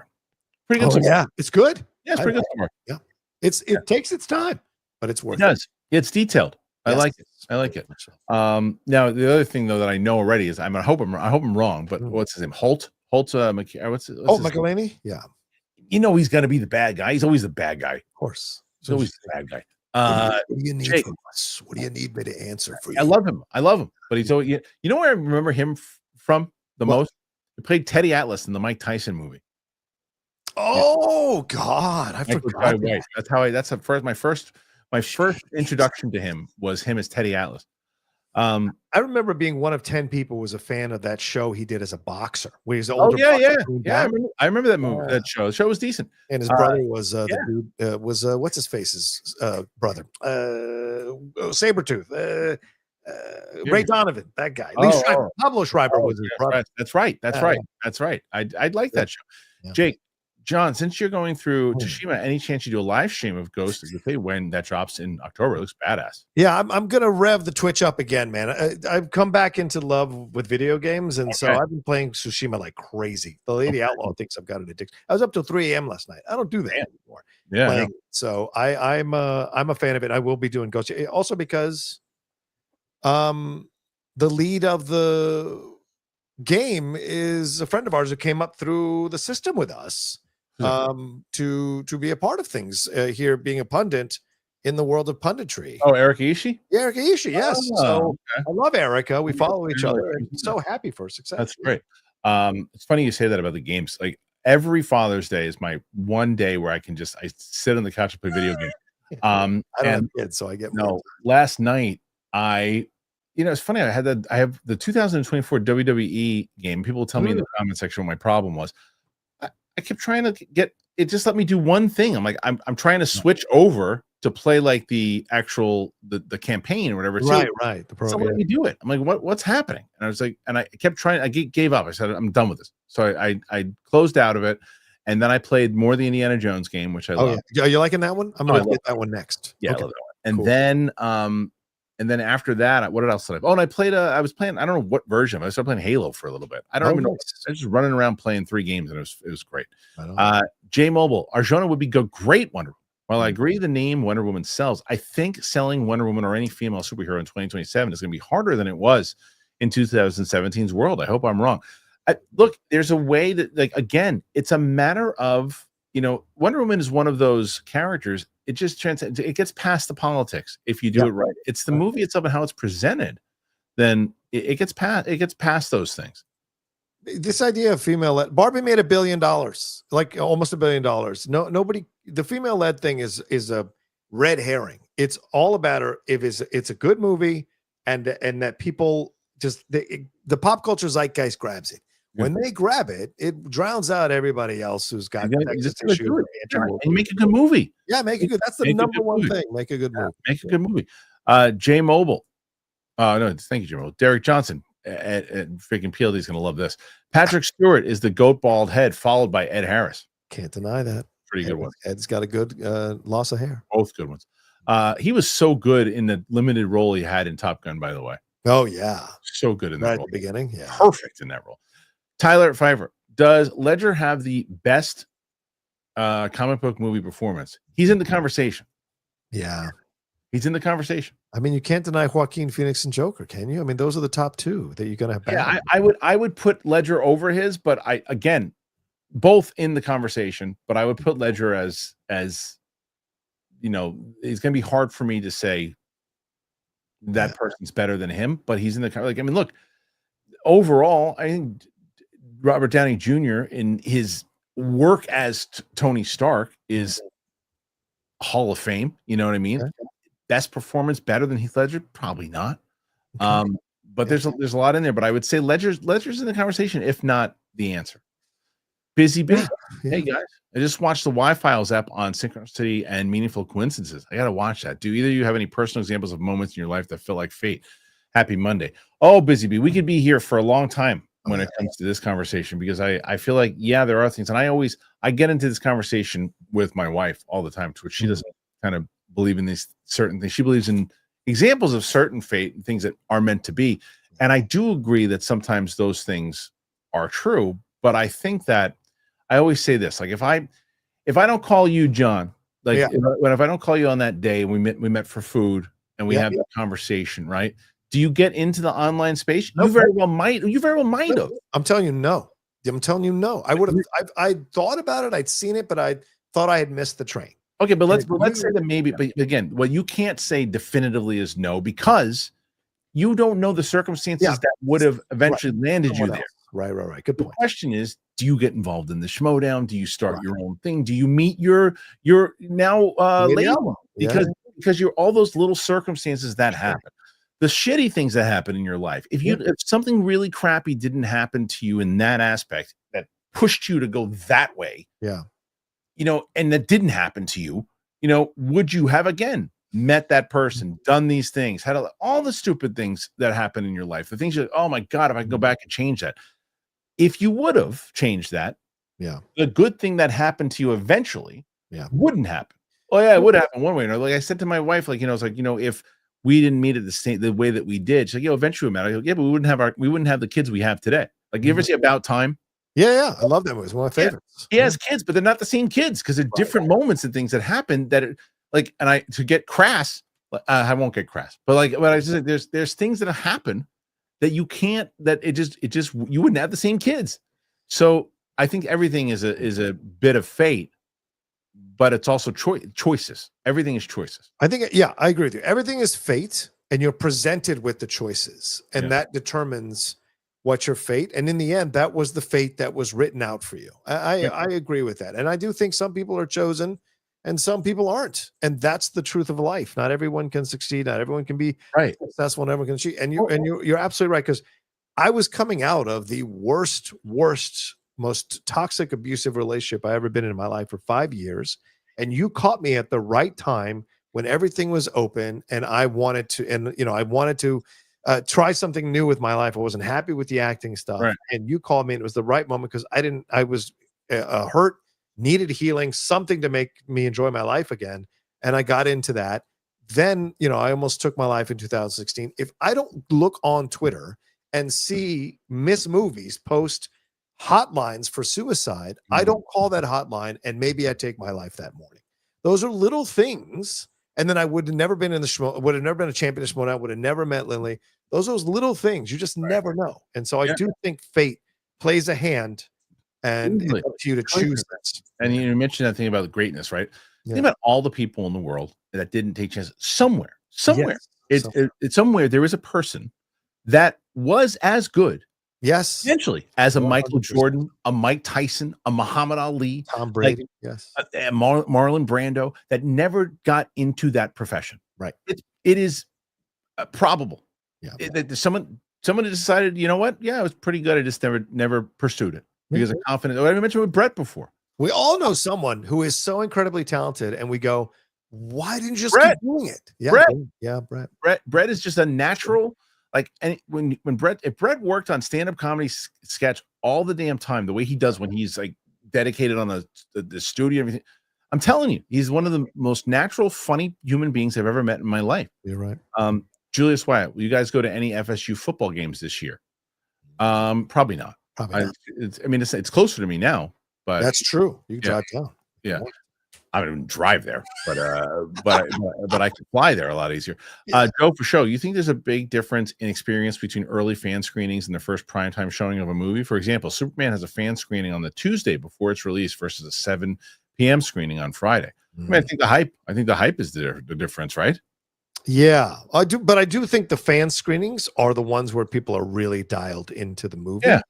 And you're not getting the casuals who are eating popcorn at the wrong moments or opening candy during emotional or critics taking notes. Or critics taking notes with lights on. Lights on. That drives me nuts. I know, bro. I know. I had to complain. I almost went to blows with somebody over that shit. It's like, well, I'm working. So am I. Yeah. Figure out a different way to do it. Yeah, exactly. I'm working. No. Stop this. You can or learn how to write in the dark. Yeah, learn how to write in the dark. Your phone. Jake, I think you'd like Bad Medicine, a YouTube movie reaction channel with 4 guys who met through pro wrestling. That's awesome. One of the guys recently hosted the Arnold Classic Bodybuilding Company. Wow. Come on. I saw them doing reactions now to Daredevil and other things. It's great. You should watch them. They have good back and forth. They get the good banter. And I'm talking about Star Wars banters. I'm talking about banter. Thank you. Mark Jason Ali. Saw Emilio yesterday. Great film. Oh, I love that. Love hearing that. Wonderful family story. Did you see it? No, tonight. Be a good one for the dads. Hope you had a good Father's Day. Thank you, Mark. Oh, that's great to hear. I love it. I'm excited to see it. Yeah. Cool. Javier Reyes, because you do a rewatch of Logan with Sam. Potentially, but definitely Deadpool and Wolverine. But a rewatch of Logan, I don't know if it's necessary. I mean, maybe because after we do X-Men, maybe before Doomsday, you should do that if he's going to show up. Yeah. Maybe. Joey Pedras. Always love talking about marketing. What do you think Superman is doing right and doing wrong in terms of marketing? I don't know what they're doing wrong. I'll tell you what, $200 million for marketing. They spent a lot. I mean, maybe that's one thing, but they're using it. They're spending it. I don't know what they're doing wrong in marketing right now. I think they're doing a lot of things right. You got a criticism on their marketing? A little bit. We're not seeing David Cornsweet. We should be seeing him more and more. We're seeing James Gunn. Okay. And I get it. He's the selling point. It's James Gunn, Superman. I get it. But you want people to get to know this guy so they can go see the movie and cheer for him. Sure. And so I think he should be out there more in like Tonight Show and doing all kinds of stuff. Profiles on him. There should be we haven't seen any of that, and so I think that's people want those. Look at the Rolling Stone thing, right? You guys are doing a break line by line because of what Gunn is going to be talking about the future of this thing. So that's why he's doing his thing. But I don't disagree with you. I think that Cornsweet should be out there a little bit more also. Also, enough with the dog. Jesus, enough with the dog. Yeah. That's the one thing I'm curious about. Like that. Look, we talked about it with the movies, the movies that are popping. The smart marketing though, with the dog though, is that's my little one looked and went, "What's that?" She wants. I want to see more about the dog. She wants to see it. That's how you get kids to go, huh? Yeah. All right. Yeah. Corey Emperor outside of Trinity, starring with Static Shock. I don't know. You understand what that is? Static Shock. You're thinking about Static Shock is a hero in the DC universe. Oh, we're talking about it being used. All right. Next, we have a couple left here, John. Okay. Top talk. What's the minimum Superman needs to make to satisfy DC? Will there be extra scrutiny on critic reception given its first movie in the franchise? Critic reception won't mean jack doo-doo if it does over $700 million. People like it. It's not going to matter what critics say. $700 million if the audience likes it. Now, if the audience doesn't like it, if the critics don't like it, but the audience does, who cares? 700 million. Yeah, if critics and audiences are mixed, that's a tough situation. But I would say it needs to make 800 to satisfy DC. Yeah, I would think so. I mean, I know James said we're just a cog in the machine, and we're just happy to make our money back. And nonsense. 800 million is what it is. I think 700 is not bad. And Andy Kumar, Tiffany's dad's penis. Yeah, there's a classic moment that will always live on. Geek Lodestars. Did you guys hear about the reason Jay lost to Gunther to set up Goldberg versus Gunther at Night of Champions? What do you think? Rikishi was mad as I saw Rikishi's thing. Come on, Rikishi. I have two sides to it. Go ahead. The first side of it is it's a dad protecting his kid. Of course. So of course. That being said, yeah, of course. Quiet now. Yeah, exactly. Yes, exactly. Yeah. Quiet now. Come on now. Yeah. You compared him to Randy Orton. Yeah, it's nonsense. His logic was nonsense. Stop this. Stop this. The reason why is what I've been saying. The guy is not, contrary to his name, not a main event wrestler. It ain't about the booking. It's about the fact that he can't make these things exciting. And that's on now him. You're coming around? Oh, sure. Yeah, because now I got to see a sample of what it's like. You know what I'm saying? Okay. I think there was potential. But the WWE, all professional wrestling companies, are littered with people that look like, Ultimate Warrior being the most famous, people that look like they were ready to carry the strap and flamed out. And it's not usually about booking. Rikishi gave the same reason that guy in the chat who has since disappeared was giving. He's like, well, he sells the most merchandise and he gets people on their feet cheering. That means nothing in the grand scheme of things. It means nothing if you can't carry a story. It helps, but it'll get you in the picture, right? But to sustain, you've got to be able. The guy, look, from what I hear, he's a wonderful person. Everyone says he's a great guy, a wonderful person. Yeah. Stumbles over his words all the time, botches spots. When you get elevated, you can't do that anymore. He's like, to me, there's a Ricky the Dragon component. I don't mean that they're comparable. I just mean that there's a Ricky Dragon Steamboat component. And by this, I mean, there are wrestlers that people cheer more for in the chase than in the accomplishment. I see what you're saying. Ricky was always great at chasing the belt. Once he got it, they were not memorable runs with the Ricky belt. got screwed though. But Ricky was amazing going for but the Ricky got screwed with the you know that whole story with the Intercontinental. Of course. But there's always great. You cheer for him because I know what you're saying. I know your point. Derek, as far as the storyline goes, Goldberg coming back, if he beats Gunther, that's going to be ridiculous. He won't. I think that Gunther, I think Goldberg will finally put somebody over, and I think he'll put Gunther over. All this for a 7-minute match. Who cares? Derek Johnson throwing some support in there. Thank you, Derek. Got an 87. Not bad, Sean. Nathan, happy Father's Day. Thank you, Nathan. Appreciate that. Yeah, we had a good one yesterday. I went and got some yogurt, frozen yogurt at my favorite place. It was great. Nice. Jay Anderson, Ed Harris would have been an excellent Magneto. Would have been interesting. I think he kind of played a version of that in The Rock. He played a version. Which makes me think he maybe wouldn't have been, but yeah. Buster Barnes, is Superman telling jokes though? There are humorous moments by designs he's involved in, but I'm pretty sure he's mainly serious with what he's saying. No. Yes. So let me be clear about that. Yeah. Yes, he's not cracking jokes going, huh? Right. My question again is just going to be, in that moment, from the lead up that we got there, is it relevant and does it make sense when it's delivered? When it's delivered and you go, okay, he's exhausted and he's just saying, I am doing stuff. Leave me alone. Yeah. And you led up to that moment and it's satisfying. You're going to go, oh, well, the trailer showed a different thing. Right. No, he's not telling jokes. He's not trying to be, George Carlin or Bill Burr. No, he just has more personality. And I dig that. Yeah. Agreed. Fascia Brut. Hey, I recently saw The Godfather and The Godfather 2, and I don't get how so many people love Godfather 2 over The Godfather. Godfather 1 is so much better than Godfather 2. Agree to disagree. Oh yeah. You're so wrong on this, man. The epic scope. Well, not wrong because everything's subjective, but I disagree with your opinion. Godfather 2 is the scope of that is amazing, and you have De Niro and Pacino in their prime. You're able to get more detailed off the masterpiece that you created with Part 1. Yeah, and Hyman Roth is a way more sinister villain than Sollozzo or Barzini, for God's sake. Yeah, Ralph. Hey, Rocha, if I have a political question for you, where is it appropriate to ask? Is it hot mic, spill the tequila, private DM? Probably spill the tequila with me and Winston. We open the door to that much more. Jeff hates politics, and Kristian's not a fan of it on this show. So, I just feel like I'll say it again. I think John needs to create a political channel. I think that's where it should live. If they were going to throw me in jail, I would absolutely do it. But it seems like, I don't think you should live on a movie channel. I think you're hurting yourself. Yeah. Top Dog RLG. Love you, Rocha. Thank God for missed movies. I always thank God for her. How's she doing? You talk to her at all? No idea. I haven't heard from her in forever, but it occasionally pops up on some people's social media. Armada, would it be better for Gunn to explain how some characters from the DCEU are staying in the DCU in a movie rather than a show, aka Peacemaker? I think they're going to with the multiverse thing. I think that that's what they showed in that last trailer. Yeah. Doug Developer, not another teen movie is among goat spoof.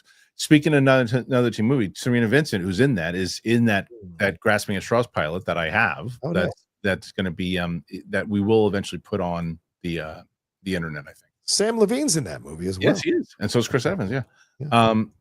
Derek Johnson, what's something you purchase, clothes, food, haircut, furniture, electronics, that you won't get a cheap version on, even if it's expensive? Television, 100%.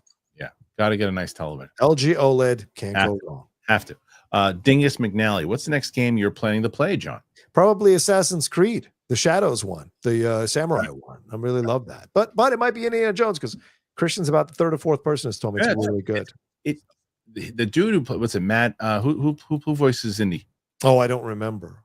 He's great. It's not Nolan North, right? Who is it? Matt's somebody, and he's great. And I was when I saw the initial trailer, I was like, they should have gotten Jamie Costa. This guy isn't. I was so wrong. He is. I mean, Jamie would have been great. Sure. This guy is awesome. Awesome. Nice. Top dog. John, thoughts on the Club World Cup? Dumb AF, in my opinion. Yes, 100%. He'll do the job of the Hut voice, but yes, it's terrible. It's a waste of time, and you're killing all these teams' seasons ahead of time before they even play for real. This is a dumb exercise. Yeah. All right, John, hang tight because you're at 94. Oh, Sun Tzu in Sly's cameo and Staying Alive, the best cameo ever. He directed it. Yeah. Although the T-1000 and Catherine cameos were awesome in Last Action Hero. Those were good too. Yeah, I mean, there's some really great cameos in the line, but that I always, as a kid, I loved that one in the big fur coat when he's walking down the street. Right. I think Matt Damon is the king of cameos, showing up in He really is, yeah. What's it, the European trip, whatever that one was called, and then in the end of Finding Forrester, he just pops up in the most interesting places. So Yep. Okay, let's see. I love Sly's cameo though, the bump and turn around, like it's great. It's great. Julius Wyatt. Prediction: Sammy wins King of the Ring, beats Gunther at SummerSlam. Seth cashes in on the same night. Still love Punk and Cena in the ring together. It's not a crazy storyline from what they set up. Yeah. It's not a crazy storyline. Yeah. I do want to see. It's not going to happen, but I want to see Punk beat Cena. Yeah, it won't happen, but it'll be great. Punk's going to put Cena over, and it's kind of mending fences all over the place. I know, because Punk has gotten to that place now. He's more of a company guy though, because he's not, because he likes where he's working now. Yes, and he is happy. He's happy to do the job and take the loss, right? Because he's beloved no matter what. Yeah, he said it though too, dude. He wants to be around for a long time after he's retired. He wants to be involved in the business. He wants to book. He wants to do this. So he's I'm happy for him. I'm happy too, man. He's calmed down. He's settled down. He's now happy. Yeah. I'd like Sammy winning would be interesting. Gabriel Rodriguez, congratulations, Kristian. My Giants have taken Devers out of Boston for the sake of New York. Boston, I don't know what they're doing. I don't know what they're doing. They do it all the time. They're like, hey, we got a really great player. What do we do next? Trade him. Oh, okay. Oh, he's being disgruntled. Trade him. So they do all the time. It's like, thank you. I mean, I see it from Boston's point of view. You're paying the guy $313 million over 10 years. He should do what you tell him to do. But if the guy feels like you're going to mess up his career prospects and doesn't want to do it, you got to respect that. But Robert Horry situation, remember? Jake, is the Suicide Squad technically the first DCU entry since the events are canon?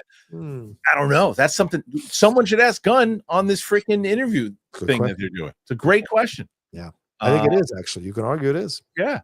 Geek Lodestars, do you guys watch NXT? I think it's the better product out of Raw and SmackDown.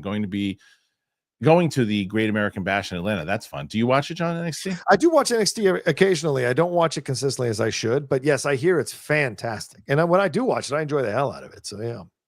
98, John. We're almost at the 100. Hey, Mike Joyce. Yes, we need Impolite Truth 2.0, Roga. It would be called The Truth. Yeah. If I was going to do it. So you should do it. Mr. GMT, you guys are rock stars. Thank you for everything you do. Thank you guys for everything you do. Thanks for all the support here today. I really appreciate it. Great start to this week already. Busy B, love your Down to Earth channel. Thank you. I know you're pretty super busy, but any chance you go back to long form videos with Attack Peter? Thanks. Thank you. Yeah, the reason why I haven't done them is because of exactly what you just said, Busy B. It's because of the time constraint, especially now with everything that I do with my schedule. But I was on the phone with Peter last week. We're trying to get a few long form out there. I got one video up today. I try to shoot one or two for the day. Sometimes only get to one, but my goal is to do at least one a day.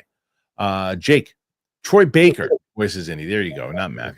And also is Joel. Oh, really? I didn't realize that. Yes. I knew it was two of the most famous names, Baker and Joel North. Yeah. Really, really good. He's great. Corn Emperor, Impolite Rosa, the Truths. Yeah, the Truths. Perfect. C Black. I think Gunn missed the window with SM4. Yeah. I don't know what SM4 is. Doomsday, Secret Wars, and X-Men coming up. No Batman until 2028. Crazy. Yeah, but I think Spider-Man 4. Spider-Man 4. Oh, okay. I see. But who? Batman's Batman though. Yeah. Batman's always going to pull. This may be why they're missing the window, Kristian, is they don't want to, with those 4 movies coming out, they don't want to compete against those 4 movies, Kristian. I know, maybe. Fascia Bruta.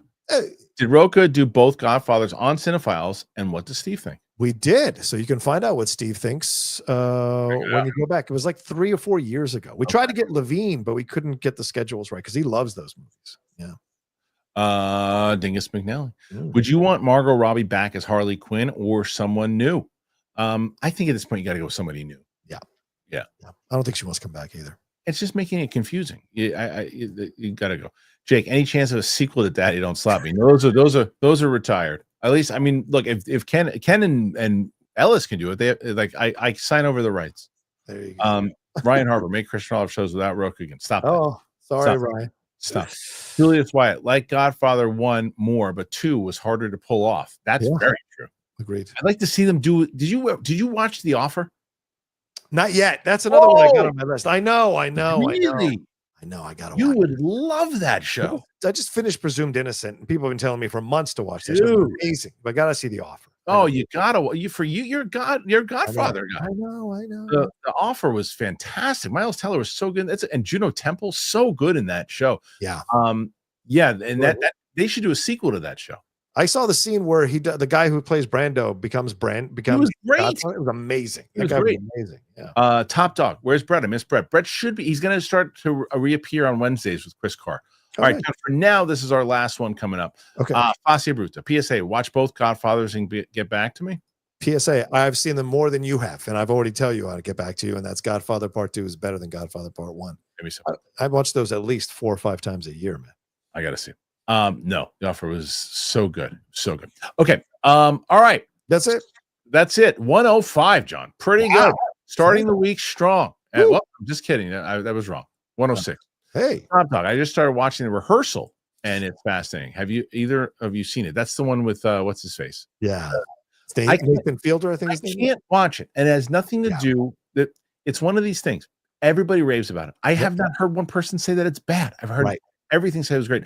There's just something about the guy. I don't know why he annoys me, but he annoys me. I can't watch it. It's not that for me. It's more it's uncomfortable comedy to the nth degree, and I can barely handle Curb Your Enthusiasm. If we go farther than that, I tap out. It's too much. So I can't. And it's not. Is it fair? No. It's no for me. From my reasoning, is it fair? Not at all. Has he done anything for me to be annoyed at? Have I seen more than clips of him? No. But it's just is what it is. Yeah. Anyway, all right, John. So here's Dingus get the Outlaws' first win in months. Thank you. Black. I think Fantastic Four and Superman get close to $1 billion. I think you're right. I think they get close. Will they hit it? If Superman's good, it crosses $1 billion. Guaranteed. It could be. All right, John, give a promo. Where are you going? What's going on? Yeah, head on over to the Outlaw Nation channel, youtube.com/John Rocha says. And later on today, we're going to drop that video of me and Jeff breaking down that James Gunn article about everything that he said there about the DC Universe. And of course, we've got Spill the Tequila tomorrow, more Hot Mic, more Geek Buddies coming up as well this week. All of it there on the channel. Thanks. And follow me at The Rocha Says. Thanks, Kristian. Take care, everybody. Have a good week. Thank you, John. And guys, thank you guys for being here. Again, 109 here at Rocha's a Candle. Hey, come on. Thank you guys for being here. Thank you in general. I'm going to have my Out of the Theater tonight for, what the hell is it for? Oh, Emilio. So make sure you check that out. Please check out our wonderful sponsors. Both Hydro and if you didn't try Trade Coffee already, I mean, come on, you guys, both of those, please. And then we also got Dingus, who says support for a Hot Mic Monday. There you go. Perfect. Go check that out. 110 for Rocha. That's a big one. That's good. Thank you guys again. We appreciate you for everything. And we'll see you guys very soon. And how come no one's been talking about the fact that I've been using a mic now for my Out of the Theater reactions? Come on. Nobody's mentioned it. I'm so proud of myself that I don't have to make you guys go through that freaking sound problem anymore. I got a good mic. You don't care?